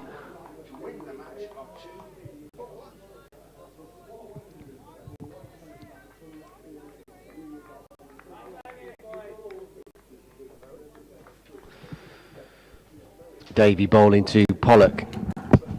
In he comes and bowls. This is skied in the air. This is going to be out as well, I think it is. He's gone. A leading edge looking to turn it through mid-wicket. It's maybe stopped on the pitch a little bit on Ed Pollock. And it was only going to be one thing coming at the end of that. Looped up into the air. Easy catch for cover. And Ed Pollock has gone. Scriven with the simplest catch. Pollock is on his way. Worcestershire 2-for-2. Well, who'd have thunk it? Who'd have thunk it? Leicestershire using the new ball to dramatic effect. Azza Ali probably might think himself a little bit unlucky. It was a combination of bat and pad, and brilliant catch actually, low down by Mulder to get down, but that one, poor Pollock holding his bat by the blade as he walks off, just looking to turn the delivery into the leg side. As you say, I'm just looking at it again, he was trying to be careful. It wasn't an extravagant shot or anything like it, trying to turn the delivery into the leg side. Arguably, as I say, he was playing across the line. He was playing across the line a little bit. It did pitch outside leg stump, and he was trying to push it into the leg side. Leading edge, and Scriven, Pollock had no idea where it had gone. Scriven calmly took the catch, and we were suggesting that if Worcestershire were able to get to the close just maybe 1 or 2 down, they'd be in the game. 2-for-2 after 1.5 overs. No, it's not ideal, is it, at the start? Don't go anywhere, folks. Still might end tonight. It's not impossible. And Haynes, who's just not in any form at all at the moment. really struggling to get to string any scores together. And he's now come in this pressure cooker situation. Fourth slip has unsurprisingly gone in. Fox is sensing they can blow this apart right now with this new ball. Two for two. No, that's not right, is it? 2 for 2 for Davey. Yeah. It is. Just five deliveries. Yeah. 2 for 2. 2 for 2. Davey and the Worcestershire total. Here we go then. Haynes. Last ball of the over in and bowls. That's a nice stroke. That'll feel good. On drive. Straight back past the bowler. Has it got enough energy to get to the rope? I'm not sure it has. No, but they are coming back for 3. So Jack Haynes off the mark. Immediately, the end of the over. Just the second over of this Worcestershire second innings. 5 for 2. Haynes away with that 3. Davey, 2 wickets in his first over.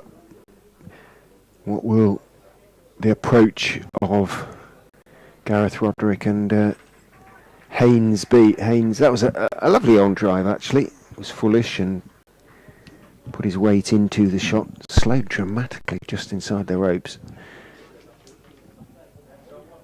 But goodness me, do they go for the runs? You know, they go for the shots. Do they try and dig in? Very difficult for the batsman. Right, the northerly breeze just rippling his shirt as he waits for Haynes to compose himself. Just the 3 slips as Wright is in from the New Road end. Bowls to Haynes, straight, turned off the straight out to square leg or in front of square. Sol Budinger is actually more or less mid-wicket actually.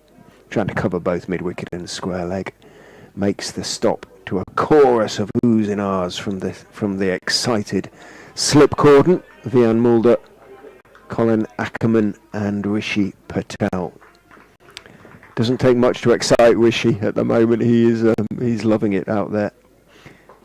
Wright is in and bowls an extravagant leave from Haynes, who stepped forward with his bat raised very high indeed. That cloud has drifted away behind the ground now, down to the sort of southeast. It's going across the ground, so it's heading towards the southwest now, but happily it skirted around behind the cathedral. Right. In and bowls forward, pushing it out into the offside is Haynes, and he's going to pick up a run there as Davis in the covers has to run to his left. Does so, but immediately Haynes saw that there was a single to be taken, and he took it. He moves on to 4, 6 for 2, 271, the target. I suppose for Haynes, he's a wretched run of form at the moment. Was it 28 runs in his last 7 innings, including this game? But I suppose the good thing is that when he gets a ball that he can put away, like the first ball he received, he has done that. Okay, it didn't quite go for 4, but it was a nice looking stroke. So he's still got that in the locker. Right into Roderick, who tenses slightly as that one comes back in towards him, indicates with his right hand that movement was there, and played it nice, competently enough in defence off the back foot, dropped it out into the on side. There was no run. Scriven is at mid-on now. Hill, with his tape on his badly bruised upper arm, is at mid-off. Right, charges in and bowls. Roderick again gets a straight delivery that he turns off the back foot into the onside. Budinger, wearing sunglasses, runs across and picks it up. Sun goes behind cloud. Gentleman below us puts on his fleece. That lady's still engrossed in a book. Is she? She's just looked upwards down below us. Oh, come on! Must be. Yeah, I was going to say, if you're not watching this, surely it's absorbing. In goes right and bowls forward. This time goes Roderick, slightly inside part of the bat as he defends that one out to mid-on to Tom Scriven, end of right's second over. Just the 1 run conceded from his 2 overs so far. Worcestershire 6 for 2. Just looking really to get through this opening burst. Gareth Roderick and Jack Haynes. But at the moment they are, having been bowled out in their first innings for just 83, 89 for 12 in this game. That sounds even worse, doesn't it? But they've got to try and just chalk these overs off. That's what they've got to do. Think that we might not get 27 overs in tonight. Just bat. Yeah, all the time in the world. That's how they've got to think. As Davey starts a new over, and Haynes plays it calmly back up the stumps, back up the pitch. It's the stumps. It's so straight at the non-striker's end. He goes for a little wander and a rehearse. He knows it's in there somewhere. Jack Haynes. He knows that form is there. He's got the basics. He's able to put the bad ball away, despite his torrid run at the moment. He's just got to back himself that he can bring it out. 6 for 2. Long way to go here for Worcestershire.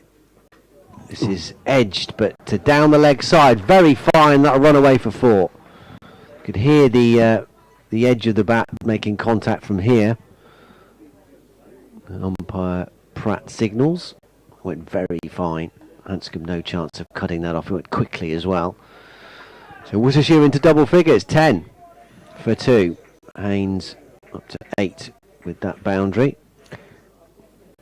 Our colleague at the mic in this match, Roland Butcher, who's been there and done that at every level of cricket, was pretty convinced beforehand, wasn't he, that 270 would be beyond Worcestershire. It's going to be some get, let's put it that way. As Davey comes in, more runs here, rides the bounce nicely, Haynes, nudging it out to square leg. Through they come for one more. Haynes up to 9. 11 for 2. The loss of Azhar Ali for naught, completing a difficult match for him, bagging a pair. And Ed Pollock maybe just caught out by one that stuck in the pitch a little bit. He was looking to turn it into the onside. It got a leading edge, threw it a bit quick, and up it went, and Scriven took the catch at cover. Davey with both the wickets to fall, and he comes again. Forward comes Roderick. Solid in his defence there. He has 1 to his name, just a single. 2 balls to go in this over.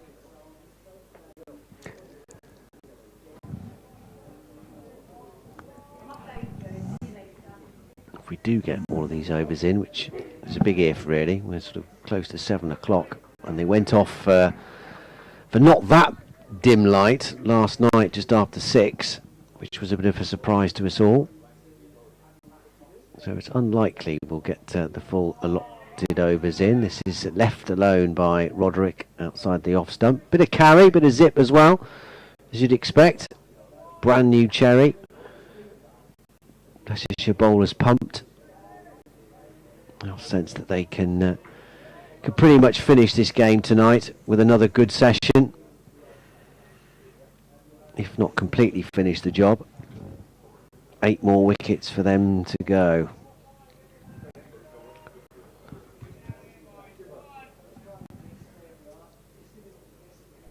Davey, in he comes.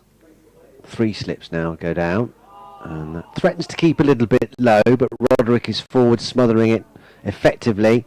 It goes up to mid-on. End of another probing over. But Worcestershire survive. Another one to tick off. 2 overs, 2 for 10.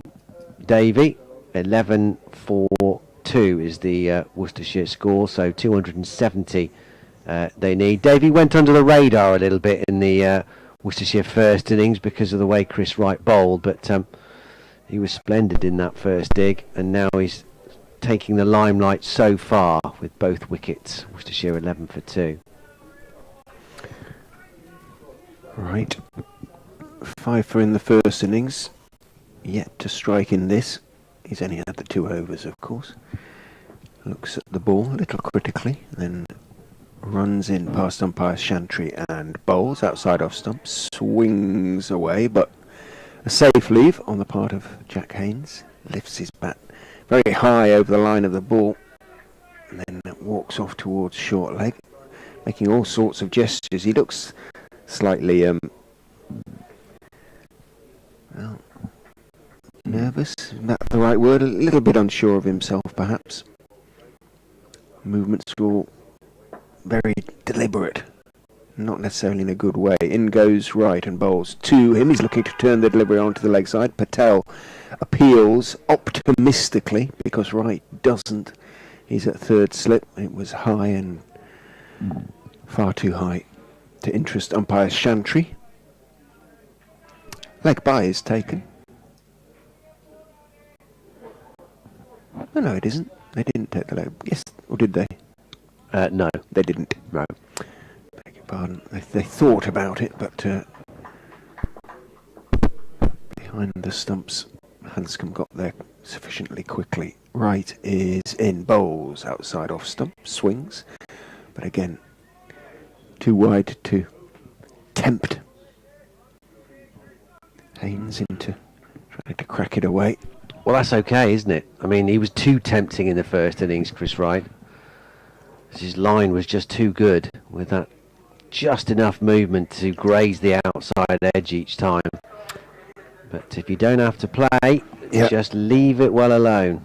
Just at the moment, he's not quite finding that almost perfect line on off stump. And he goes and bowls a little bit short.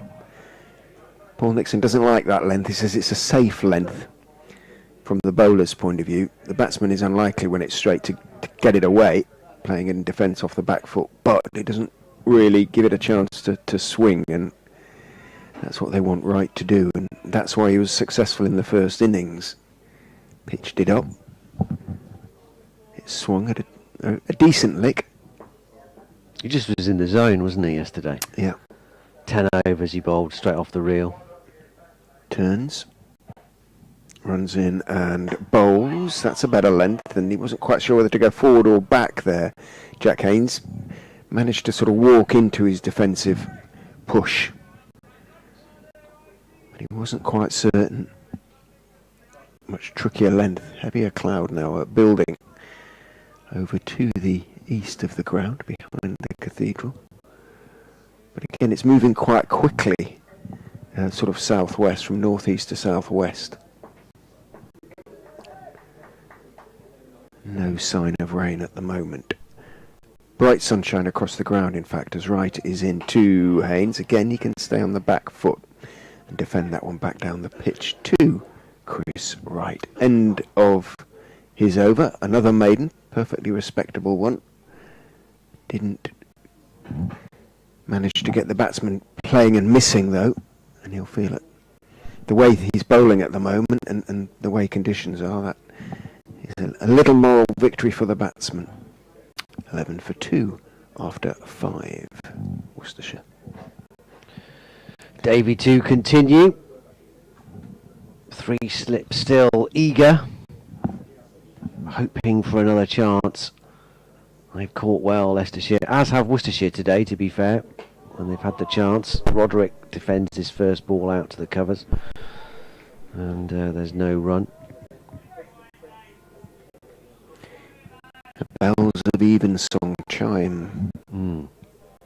Quieter now, isn't it, New Road? The crowd has really thinned out. The school kids we had in this morning have long since left. Good to see them and hear them as they've been going into cricket grounds right across the country.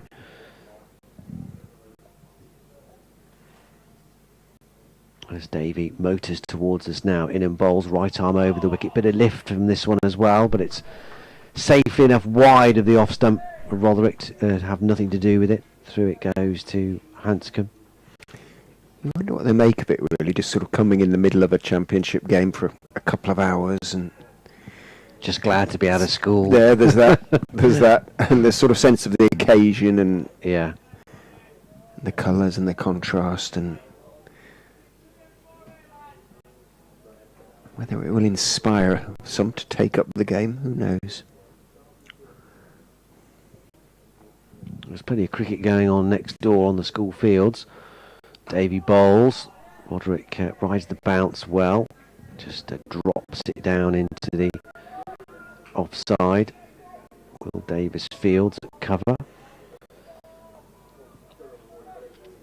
Yeah, the clouds building up behind the cathedral are almost in their colour. Getting a deeper sort of bluey grey, but we'll be okay. It's no more rain forecast today. If that drifts across though and changes the atmospheric conditions for the bowlers, that won't be welcome as far as the pairs are concerned. Davy in, and Roderick is forward solidly once more. Davis fields at cover again. He's got 1 off 11 deliveries now. Roderick won't care about that. It's just about staying in at this minute. 24 overs left scheduled in the day after this one. So that's a good hour and a bit. Getting on for 7 o'clock if we get all those. That's, as we said, is unlikely with the light.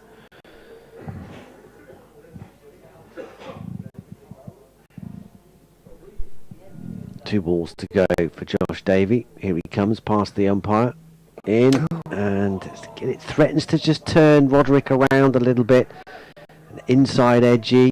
He has a rueful look at the bat, bit of pad, bit of bat in that as he was looking to turn that through mid-wicket, and the Leicestershire close fielders certainly thought there might be another leading edge opportunity there as he was looking to whip it through the leg side. They went back up towards the bowler. Yeah, there was. That you've got to play straight, haven't you? You can't be looking to play that shot. Just be boring in this situation. Nothing too extravagant. 11 for 2. Should see it out today. That's better from a Worcestershire perspective. Right forward, nose over the ball, defending it back up the pitch. End of the over. 6 gone now in this Worcestershire second innings. They've taken a bit of a battering already. They've lost 2 wickets. But Roderick and Haynes are hanging around at the moment. 11 for 2. The men out, Azhar Ali for 0. Ed Pollock for 1. The target 271. Roderick and Haynes have a chat in mid-pitch. Haynes checks his guard with umpire Chantry. Yep, still middle and leg or whatever he prefers. And then Wright is ready to come in and bowl, and he does, pushed out into the offside by Jack Haynes. Got to the pitch of it, played with a slightly angled bat, got it wide of Davis at cover between him and Rahan Ahmed at backward point, and takes the 1. He's into double figures. Worcestershire on to 12 for 2. The bell continues to chime beautifully sonorously. Wright is into Roderick. Foolish again. He's waiting for it in the crease. Plays it carefully in defence back down the pitch on the onside, picked up by Tom Scriven. The low sun, or lower sun, glinting on the ball. On the gold Duke's lettering. Tom Scriven gives it a polish on his shirt. Chris Wright just looks at it and grips it very deliberately and carefully before turning. An athletic run in, bowls outside off stump, swings a little, but left safely by Gareth Roderick. Yeah, we haven't seen the swing that we saw yesterday, have we, today so far? There's been Nothing like the odd much. one that's come off the pitch, and Adam Finch not only got some variable bounce, but he also got a couple to jag back off the scene. That movement through the air has certainly not been there as much as it was yesterday. Nothing like. It's been fairly gentle and sort of tended to be from the arm a little bit. As Wright, endeavouring to prove us wrong, is in. Roderick defends on the back foot off the off stump, drops it out into the covers. Will Davis comes running into field, still yet to turn his arm over in the game. But, almost certainly will be required to do so, as Dan says, the conditions aren't quite as in favour of Chris Wright, and he's not quite as, at the moment, threatening as he was in the first innings. Still keeping things very tight there, none for two from 3.4 overs as he runs in and bowls to Roderick, who defends on the back foot again, slightly short of a length on off stump. Runs it off in the middle, runs it out towards Scriven. Scriven bowled just the one over, and actually he was put away for a couple of boundaries in it in Worcestershire's first innings, as that last wicket stand of 33, Jack Brooks and Ben Gibbons extended Leicestershire's bowlers, as Wright is in, bowls and one towards middle and leg this time, leg stump, and it's a no ball, which is turned by Roderick out towards square leg, just in front of square where Budinger is the fielder. Wright concedes a couple, the no ball. 14 for 2 the score now. What I didn't realise about the ground and the cathedral was that the cathedral owned the ground. Obviously it was part of for many years, part of cathedral land. And they were the landlords until the early 70s, when Worcestershire bought it from the cathedral. Wright is in, bowls outside off stump, and a very safe leave by Gareth Roderick. End of Wright's fourth over, I beg your pardon. None for 4. His figures 14 for 2. Worcestershire's figures. I believe that's the origin of Diglas, as in of the church, French. De l'Église, yes, or whatever. Right. Yeah, Église. it's a derivative of that. Okay. Named that end of the ground.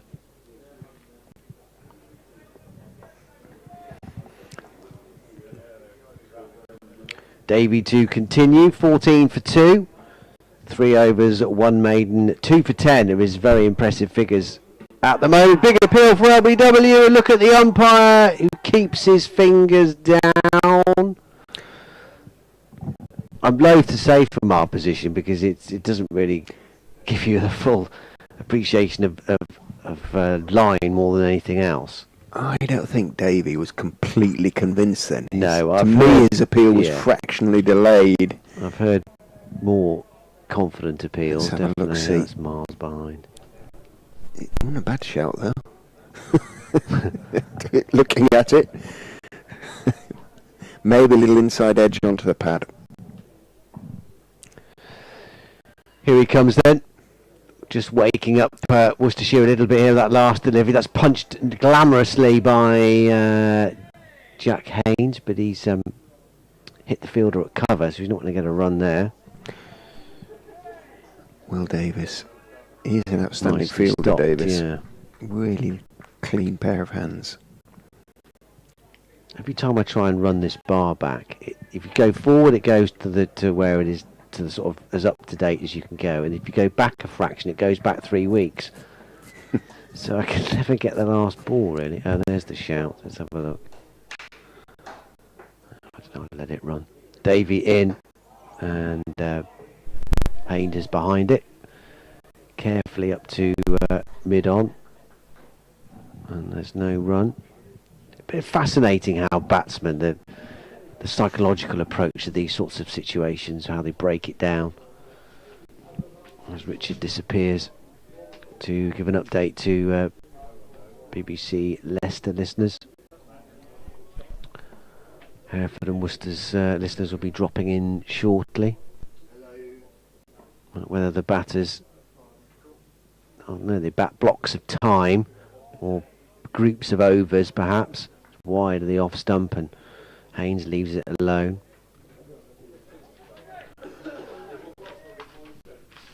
Whether the pair's batters here will be just thinking, well, we've got 22 overs to go after this. Do we imagine it's,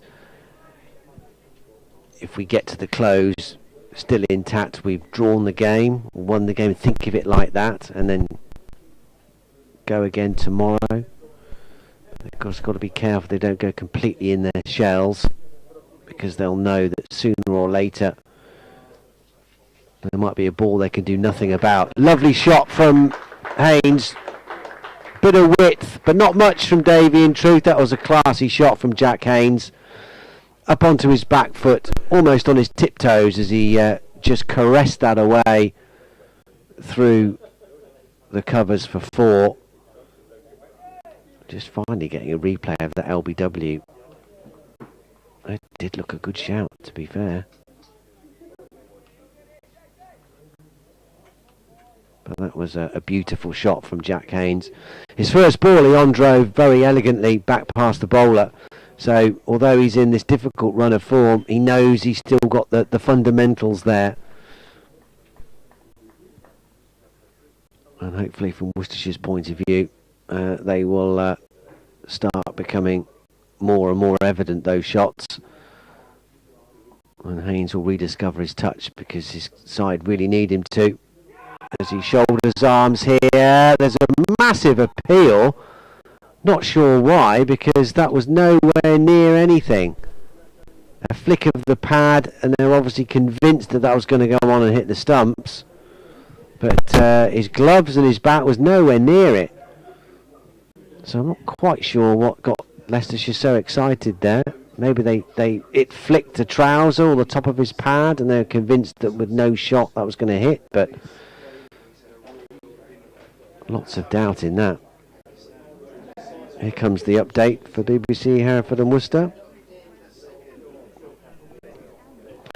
Well, Worcestershire have moved on to 18 for 2 in their second innings. They survived a horror start to this very unlikely run chase. 271 is the victory target they need, and they lost Azhar Ali in the second over of their innings. The Pakistan Test player bagging a pair, and then shortly after, Ed Pollock looking to turn one through mid-wicket, got a leading edge which looped up into the air, and a very simple catch for Tom Scriven at cover, with Josh Davey there on loan, Somerset seamer, bagging both wickets to fall so far. It hasn't been all plain sailing for Gareth Roderick and Jack Haynes, since Haynes survived a very confident LBW appeal in the last over to Josh Davey. He's moved on to 14 with a couple of really good looking shots, so the Worcestershire fans will hope that he's coming back into form, and there'll be no better time than right now in this game for the real Jack Haynes to come back and hopefully get Worcestershire somewhere near this very improbable victory target. Matthew Waite blew the second innings of Leicestershire open with a 4-wicket burst in 16 balls and only conceding 1 run. Joe Leach, magnificent again, picking up a fifer, the 16th fifer in his first-class career, and that ensured that Leicestershire were bowled out for 180 in their second innings, but they have set a very improbable victory target at the moment. 271 Worcestershire need to win. Still plenty of time left in the game, but they've had a difficult start. 18 for 2. And the score is now moved on to 20 for 2. But that drive by Roderick through the mid-off position, so he picks up 2. It's now 20 for 2. Worcestershire chasing this total here in bright sunshine at New Road, as Wright in his 5th over runs away from us now and bowls to Roderick, and he's met with a full face of the bat as he comes right forward, plays a defensive shot, ball goes out to shortish mid off, and there is no run. 20-2 Worcestershire really now having to bat today. There's plenty of time left in this game, still 2 days after today to go. I don't think we will need both of those days, but right now they're fighting for their lives. Still plenty of overs to go this afternoon. Right in now, bowls, and that one just moves off the seam, but batsmen not tempted to play a shot. Just allow that one to go through. Don't take your eyes off this one, Roland. Yeah, it's been an interesting game so far. I think the bowlers have quite enjoyed the contest so far over these 2 days. Less so the batsmen, the ones who have batted, they've had to fight very hard for their runs. They've had to grind it out. But just occasionally one ball does something that reminds you that there's something in the pitch. As this is the final delivery of this over, bowls, and he's beaten by beauty. Exactly what we saw in the first innings from Chris Wright. That ball just touching down on about the off stump and moving away from the batsman, goes through to the keeper. Over comes to an end, 20 for 2. So how would you be approaching this then, Roland, if you were in Worcestershire's position? You've got, 21 overs left. You probably won't get all of those. 2 wickets down. Are you sort of crawling as you can to the close, make sure you don't lose any more wickets and then have another look tomorrow, or how are you approaching this? Well, I think you've got to look to try and play each ball on its merit, and where there's opportunities to score. I think if you get into the mindset of total defence. As Davey starts a new over, bowling to Haynes. He'll get runs here, possibly, well, at least 2. I don't think it's quite got the energy to get to the fence, and they might try and push a third. No, they don't. In comes the throw from the deep, so just a couple. Haynes goes up to 16, 22 for 2. Yes, nice shot and very good chase and return on the spin. But if you get into that mindset of just trying to survive, that could be a problem. I think you've got to keep an open mind. If the ball is there to score, look to score. In comes Davey, forward comes Haynes, won't get a run here. Just forward to Rehan Ahmed at point, and there's no run. But if you've got the situation where you know you've only got 20 overs, 15 overs maybe before the close, are you batting blocks of time? Are you chalking off overs? How are you trying to do it? We're obviously trying, if there's a bad ball that comes along, put it away. Well, ball by ball, because 20 overs is a long time. To just think that I've got to try and survive 20 overs, that's too much time. I think you've just got to go ball by ball. When the over is finished, you start again. Davey bowls to Haynes, won't get a run here. Yeah. Dabs it down into the offside, fielded by Will David. No run. You know, you've got to recognise that with the amount of time left in today, that the opposition is going to come at you hard. That's going to be, you'll know that they're going to come hard.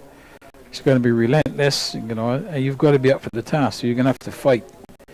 You're going to have to fight it out, just guts it out. You'll need a bit of luck because, you know, the odd ball will do something. Davey into Haynes. The 3 slips go down waiting. And Haynes pushes it back up the pitch. It hits the stumps again. He's done that a couple of times, Jack Haynes.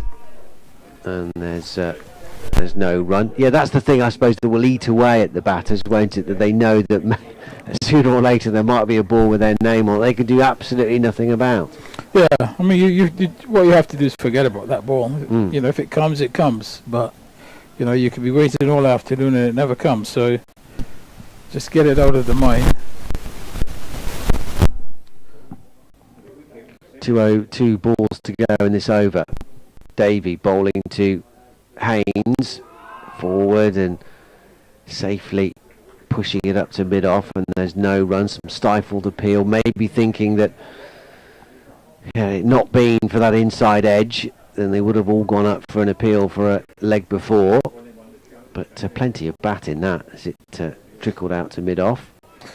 Yeah, I think because of the movement they thought it was through, but it ended up hitting squarely into the middle of his bat as he was right forward.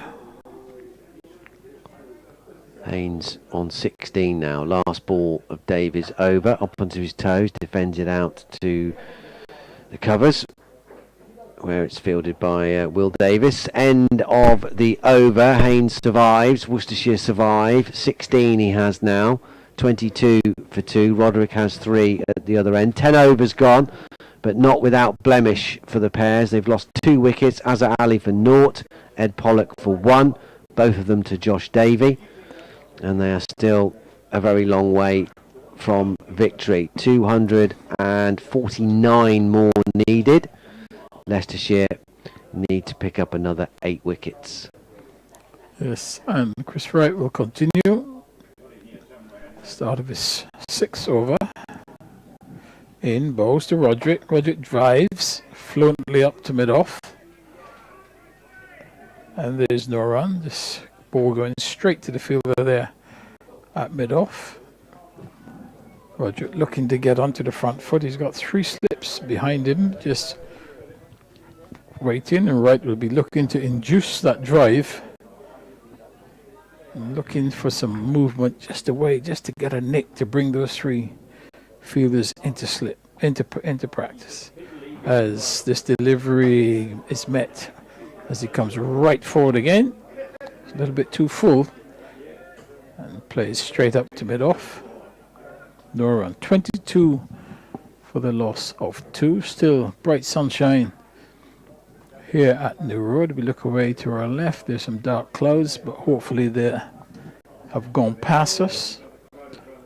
And to our right, there's a lot of blue sky. It's right in bright sunshine in bowls. Good delivery. Straightens a bit. Batsman having to adjust his shot. Just squares up a little bit, but is able to defend the ball into the offside in there. Again, can't score. So tight, tense battle taking place here as Leicestershire probing away, just trying to pick up that 3rd wicket. They picked up those 2 early ones. Now meeting a little bit of resistance. As Wright, the destroyer in the first inning, comes in now and bowls, and that's a good delivery. That's the sort of ball that you look just pitching and moving away, but well played by Roderick. Not tempted to flirt with that delivery outside the off stump. Just draws the bat inside the line and allows it to go through. Umpire Chantry is just for the 2nd time in this Chris Wright spell has just walked up to the where the bowler's landing his leading foot, and just planting his own there as if to hint that he's getting close to the front foot no ball, drawing a line with his own boot, the umpire. Ooh. And there was that odd bit of bunks that we see now and again. Good thing it was plenty wide, wasn't it? Yep, and short enough for the batsman not to have to play at. But certainly took off against. Some balls you see hit the pitch and it's just a nice gentle pace, and another one just kicks. That's the uncertainty of batting on this surface, is that that's possible. Right in. Now to Roderick bowls. Ooh, and there's another one. This time Roderick takes the bottom hand off the bat. Defends it on the onside. End of another Chris Wright over. At the end of that over, it's 22 for 2. Yeah, maiden over. 2:49 still needed for victory. And this tense little mini session towards the end of day 2 here at New Road. Probably going to be back here tomorrow for day 3, but we won't be here on Sunday. Do you sort of relish these sorts of situations, Roland? Batting? Yeah, well, just being out there, being part of this, you know, whether you're in the field and you're in Leicestershire's position, as Davey bowls, and this is punched up to mid-on, and there's no run. But yeah, I guess I would much prefer to be in Leicestershire's position. Yeah. Because I won't need a lot of motivating. You know, I would be, you know, you'd be motivated. Everybody's motivated because they can see, you know, that they could win this game. That's, you know, Worcestershire have got all the work to do. So that's the harder position. So I prefer to be in the position of the fielding side, because you know, the enthusiasm will be there. Davey in. Bowling. Oh, that's very close to the outside edge. Very, very close. Rishi Patel at 3rd slip almost does a little jig away, as if that actually took the edge and was caught by Peter Hanscom. That was millimetres away, if that, from the outside edge of Haynes as he prodded forward. Good ball from Davies, who's been excellent He's overshadowed Chris Wright. He went under the radar a little bit in that first innings. He was really good, but his figures got lost a bit in Chris Wright's magnificent fifer. But he's leading the Leicestershire charge here, and that's risen up after a length as well, and that's mad stuff. He just has a smile from the bowler, and not a lot Jack Haynes could do about it. He goes for a suspicious little prod of the pitch, as if that might make any difference, but that leapt from nowhere and went chin high past Jack Haynes. Good job that wasn't straight. Yeah, just a little reminder of what is possible. The last thing you want now is for one to keep a little bit low. Well, fortunately, from a cricketing point of view for both, we've not seen any grubbers so far. There's been some that have leapt alarmingly. The batters have got to try and put it out of their mind. Easier said than done. They'll pinch a single here on a slight misfield at cover by Will Davis. So they'll come through for one. 23 for 2. You'd rather be in obviously Leicester's position, but if you were out there batting for Worcestershire, would you revel in this sort of the odds stacked against you? Yeah, I mean, listen, I like batting, that was my job, Yeah. so even though the situation might be hard. Davey in past the umpire, bowls. This doesn't really get up. It's not a shooter by any means, but nowhere near where the previous couple landed and spat for Jack Haynes. Through it goes, no run, 23 for 2. Yeah, it's going to be a hard contest, and you get periods in the game where it is really hard, and you've got to really show your mettle in that period. Here's Davey then, last ball of his over. In he comes, right arm over the wicket, and Roderick plays a nice looking stroke, riding the bounce off the back foot. It's not quite timed it enough to get it to the boundary. Reeled in eventually by Will Davis. They'll come back for just a couple. Pulled it up a good 10 yards in from the boundary rope in front of the Graham Hick Pavilion. But Roderick, his first runs for a while. He's up to 5, 25 for 2 at the end of that over.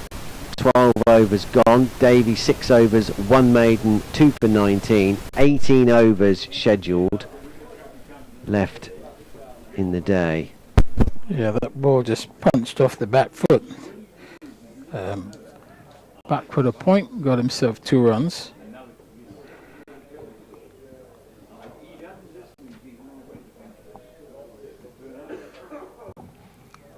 Change of bowling here. Ryan Mulder's coming on. Yes, Mulder, medium fast. Yes. He's got a similar feel in 3 slips, backward point, extra cover, mid off, as his first delivery is outside the off stump and just moves away. The batsman allow that one to go through. A lot of anticipation behind the stumps there by the 3 slips and the wicket keeper. They like the look of that first delivery as it goes through to the keeper. Score stays on 23 for 2. And it really has been one of those days today where batsmen have had to fight hard for their runs. As Mulder's in now and bowls, and he's off the back foot, punching that one up to extra cover.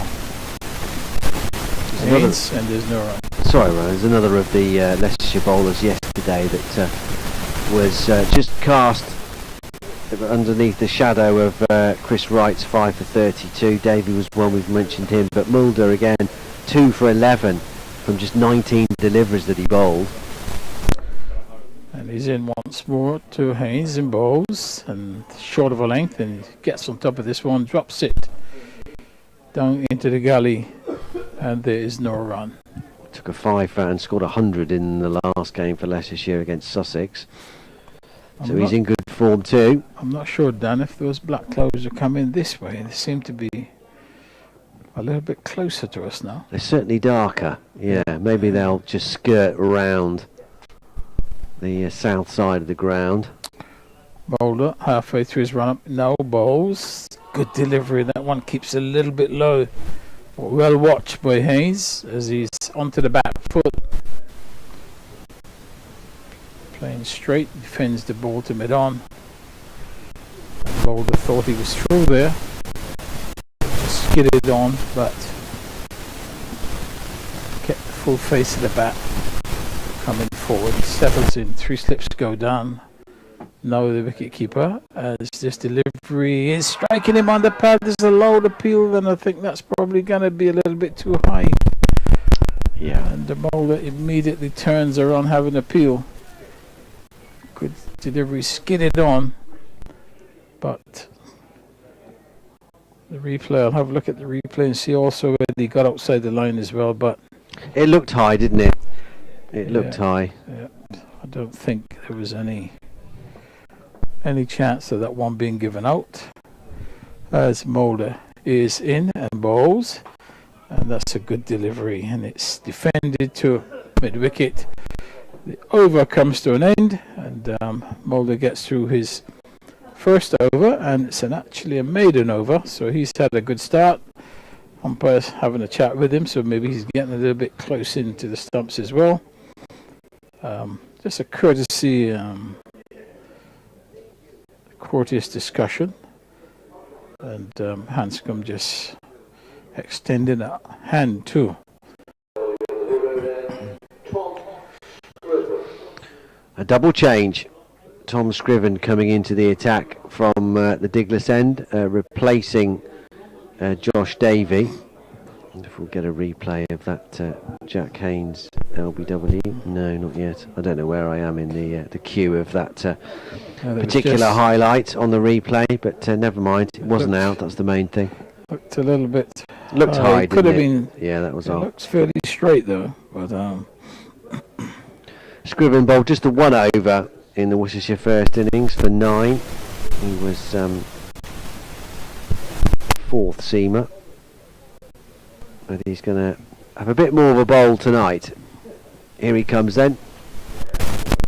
Tall, short, bare head. And his first delivery is turned to mid on, and there's no run.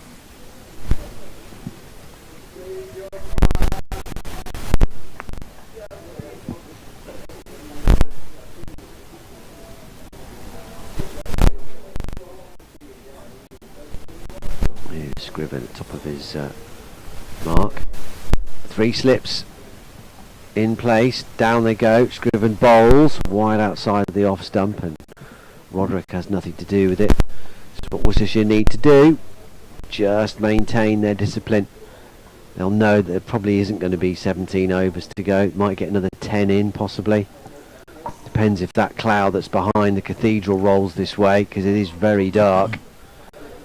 The gulls that are floating just above the digital scoreboard in front of it, the white of their bellies looks very, very white set against the darkness of that cloud.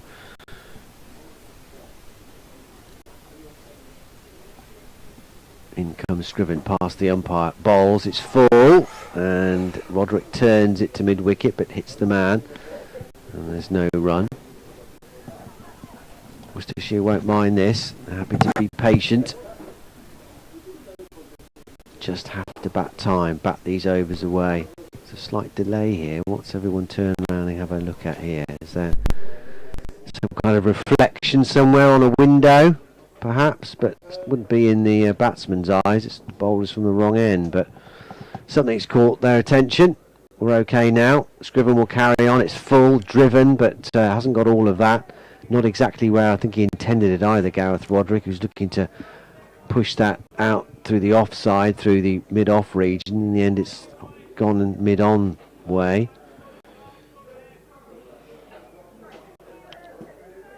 No run. 25 for 2. The men out for Worcestershire. Azhar Ali for 0 and Ed Pollock for 1 in the early stages. Forward comes Roderick, safely negotiating that. They lost the 2 wickets in the first 11 balls of their innings.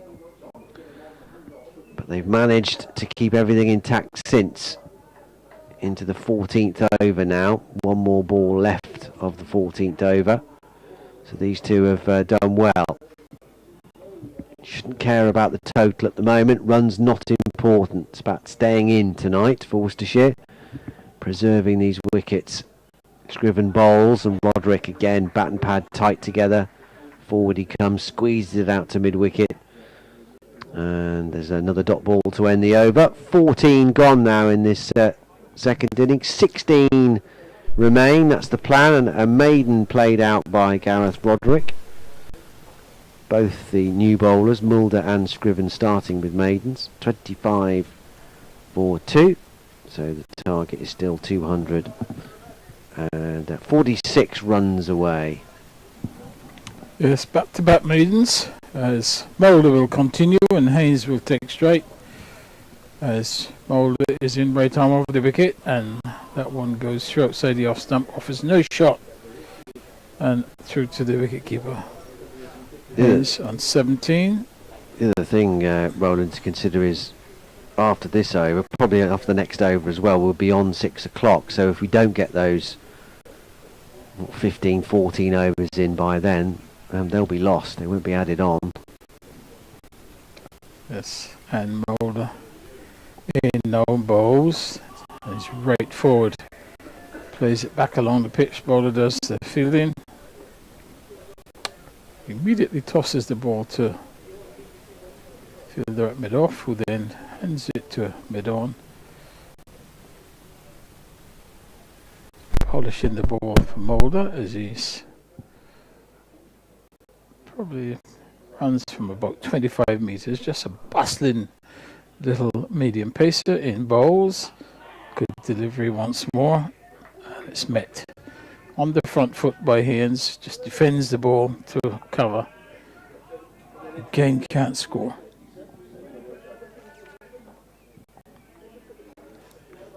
It's 23 for 2. Just very tense battle at the moment. Batsman just trying to survive. Mulder in and bowls, and a repeat of the previous delivery as he comes right forward. Slips in wicket keeper expecting that ball to go past the bat, but it's met right in the middle of the bat. Goes out to that fielder at extra cover. So close over the cathedral really Has got darker, hasn't it? It's very threatening at the moment as Mulder in the gathering gloom bowls, and that's a good delivery, but it comes back on this occasion. Didn't go out from that length. It's good height, good pace. And Hanscom takes that move into his left. Yeah, it's a good contest this, isn't it? This is a good battle and a real test for these Worcestershire batters now. The gloom is gathering, the light's not brilliant, not a million miles off where it was last night when they went off. Mulder bowls, and again a repeat of earlier in the over, defended back along the pitch, and that's his second over completed. At the end of the over, it's 23 for the loss of 2. Another maiden over, so the pressure being maintained by these medium pace bowlers. Mulder, his first 2 overs, and so I think Scriven, obviously he bowled a maiden first time up, so pressure mounting on the batters. And Scriven to continue from the Diglis end. In he comes, and it's dropped down just in front of him by Roderick. And there'll be no run. The wind has got up here. It's billowing in the back of the Leicestershire Slips shirts. And it was tugging at the back of Jack Haynes's shirt as well at the end of that last over. No flag on top of the cathedral today. The flag of St George was there yesterday, but not today. So the players' shirts are the only barometer we've got at the moment, really. Turned into the leg side this time by Roderick, and no run. So that's going to blow the clouds. It has been, the clouds have moved pretty quickly all day, but they certainly haven't been as dark as those that are still gathered to our left. Dan, that flag is not placed there manually. I would hate that. I hope there's not a man who has to run up there I think there probably on a is. daily basis. Yeah, well, it's not up there every day, but I think it is. It is manually done. As Roderick plays his next delivery back up to mid-on and there's no run. It's not a sort of job that I would want No, not good with heights. to have. No, not that high. Not to go 300. Have you ever been up Worcester, the tower of Worcester Cathedral? No, I haven't. No. I haven't. No, I wouldn't want to go 300 No. feet in the Well, air to hang a flag up and then. Yeah, it's not. I mean, I did it a long time ago. I mean, I hate heights. But Scriven bowls, blocked back to him by Roderick, and there's no run. And it's not that bad. It's not that bad in terms of heights if you don't like heights. What is bad is the staircase gets narrower and narrower and narrower as you go further and further up. So if you if you are in any way slightly claustrophobic, don't know, maybe you wouldn't want to do it, but it's worth it if you can get to the top, certainly. Some lovely views across Worcestershire and Herefordshire, of course, and even Wales on a good day. Flicked out towards square leg, and they will come through for a single. Plenty of bat on that, albeit not massively controlled by Gareth Roderick, but they come for a single. I guess when that staircase was built, it was not to accommodate large bodies. No, I think the general, yes, people have got a lot taller and bigger, haven't they? They've evolved in the time since that was built. But yeah. Scriven balls, and this is very nearly grazing the outside edge of Jack Haynes' bat. It is really quite gloomy. Umpires have a quick look to see if they might have a quick chat here. What might prolong it a bit more than last night was the fact that, well, they are having a chat now, was that 2 night watchmen were in, so that may have made them a little less tolerant of the light. Obviously 2 frontline batters in, so got a more chance of doing themselves justice, but I think the reading's going to be taken. Umpire Chantry's whipped off the bails. He's put his light meter there instead, so this will tell us whether we're going to get any more action. 14 overs are meant to be played tonight, and I think that's it. There's a nod of the head and a wave of the arm, and Jack Haynes is picking up his lid off the floor, and he's making a swift exit. And now, understandably more begrudgingly, the Leicestershire fielders are following him. Jan Mulder takes his cap from umpire Chantry. On come the covers, towed behind the tractor. That might be it for tonight. An update for BBC Hereford is on the way. Well, the players have just gone off for bad light with 14 overs still scheduled. That's probably going to be it for today, and Worcestershire won't mind at all because those overs won't be made up tomorrow. 26 for 2 in their second innings. It's something of a recovery after slipping to 1 for 2 inside the first 2 overs, losing Azhar Ali for 0 and Ed Pollock for 1. Roderick has 6. Haynes is unbeaten on 17 with flashes of maybe his form coming back. 5 wickets for Joe Leach, 4 wickets for Matthew Waite. Championship best figures for him as Leicester were bowled out for 180, setting Worcestershire 271 to win. 26 for 2, rain stop play, bad light stop play, maybe it for the day.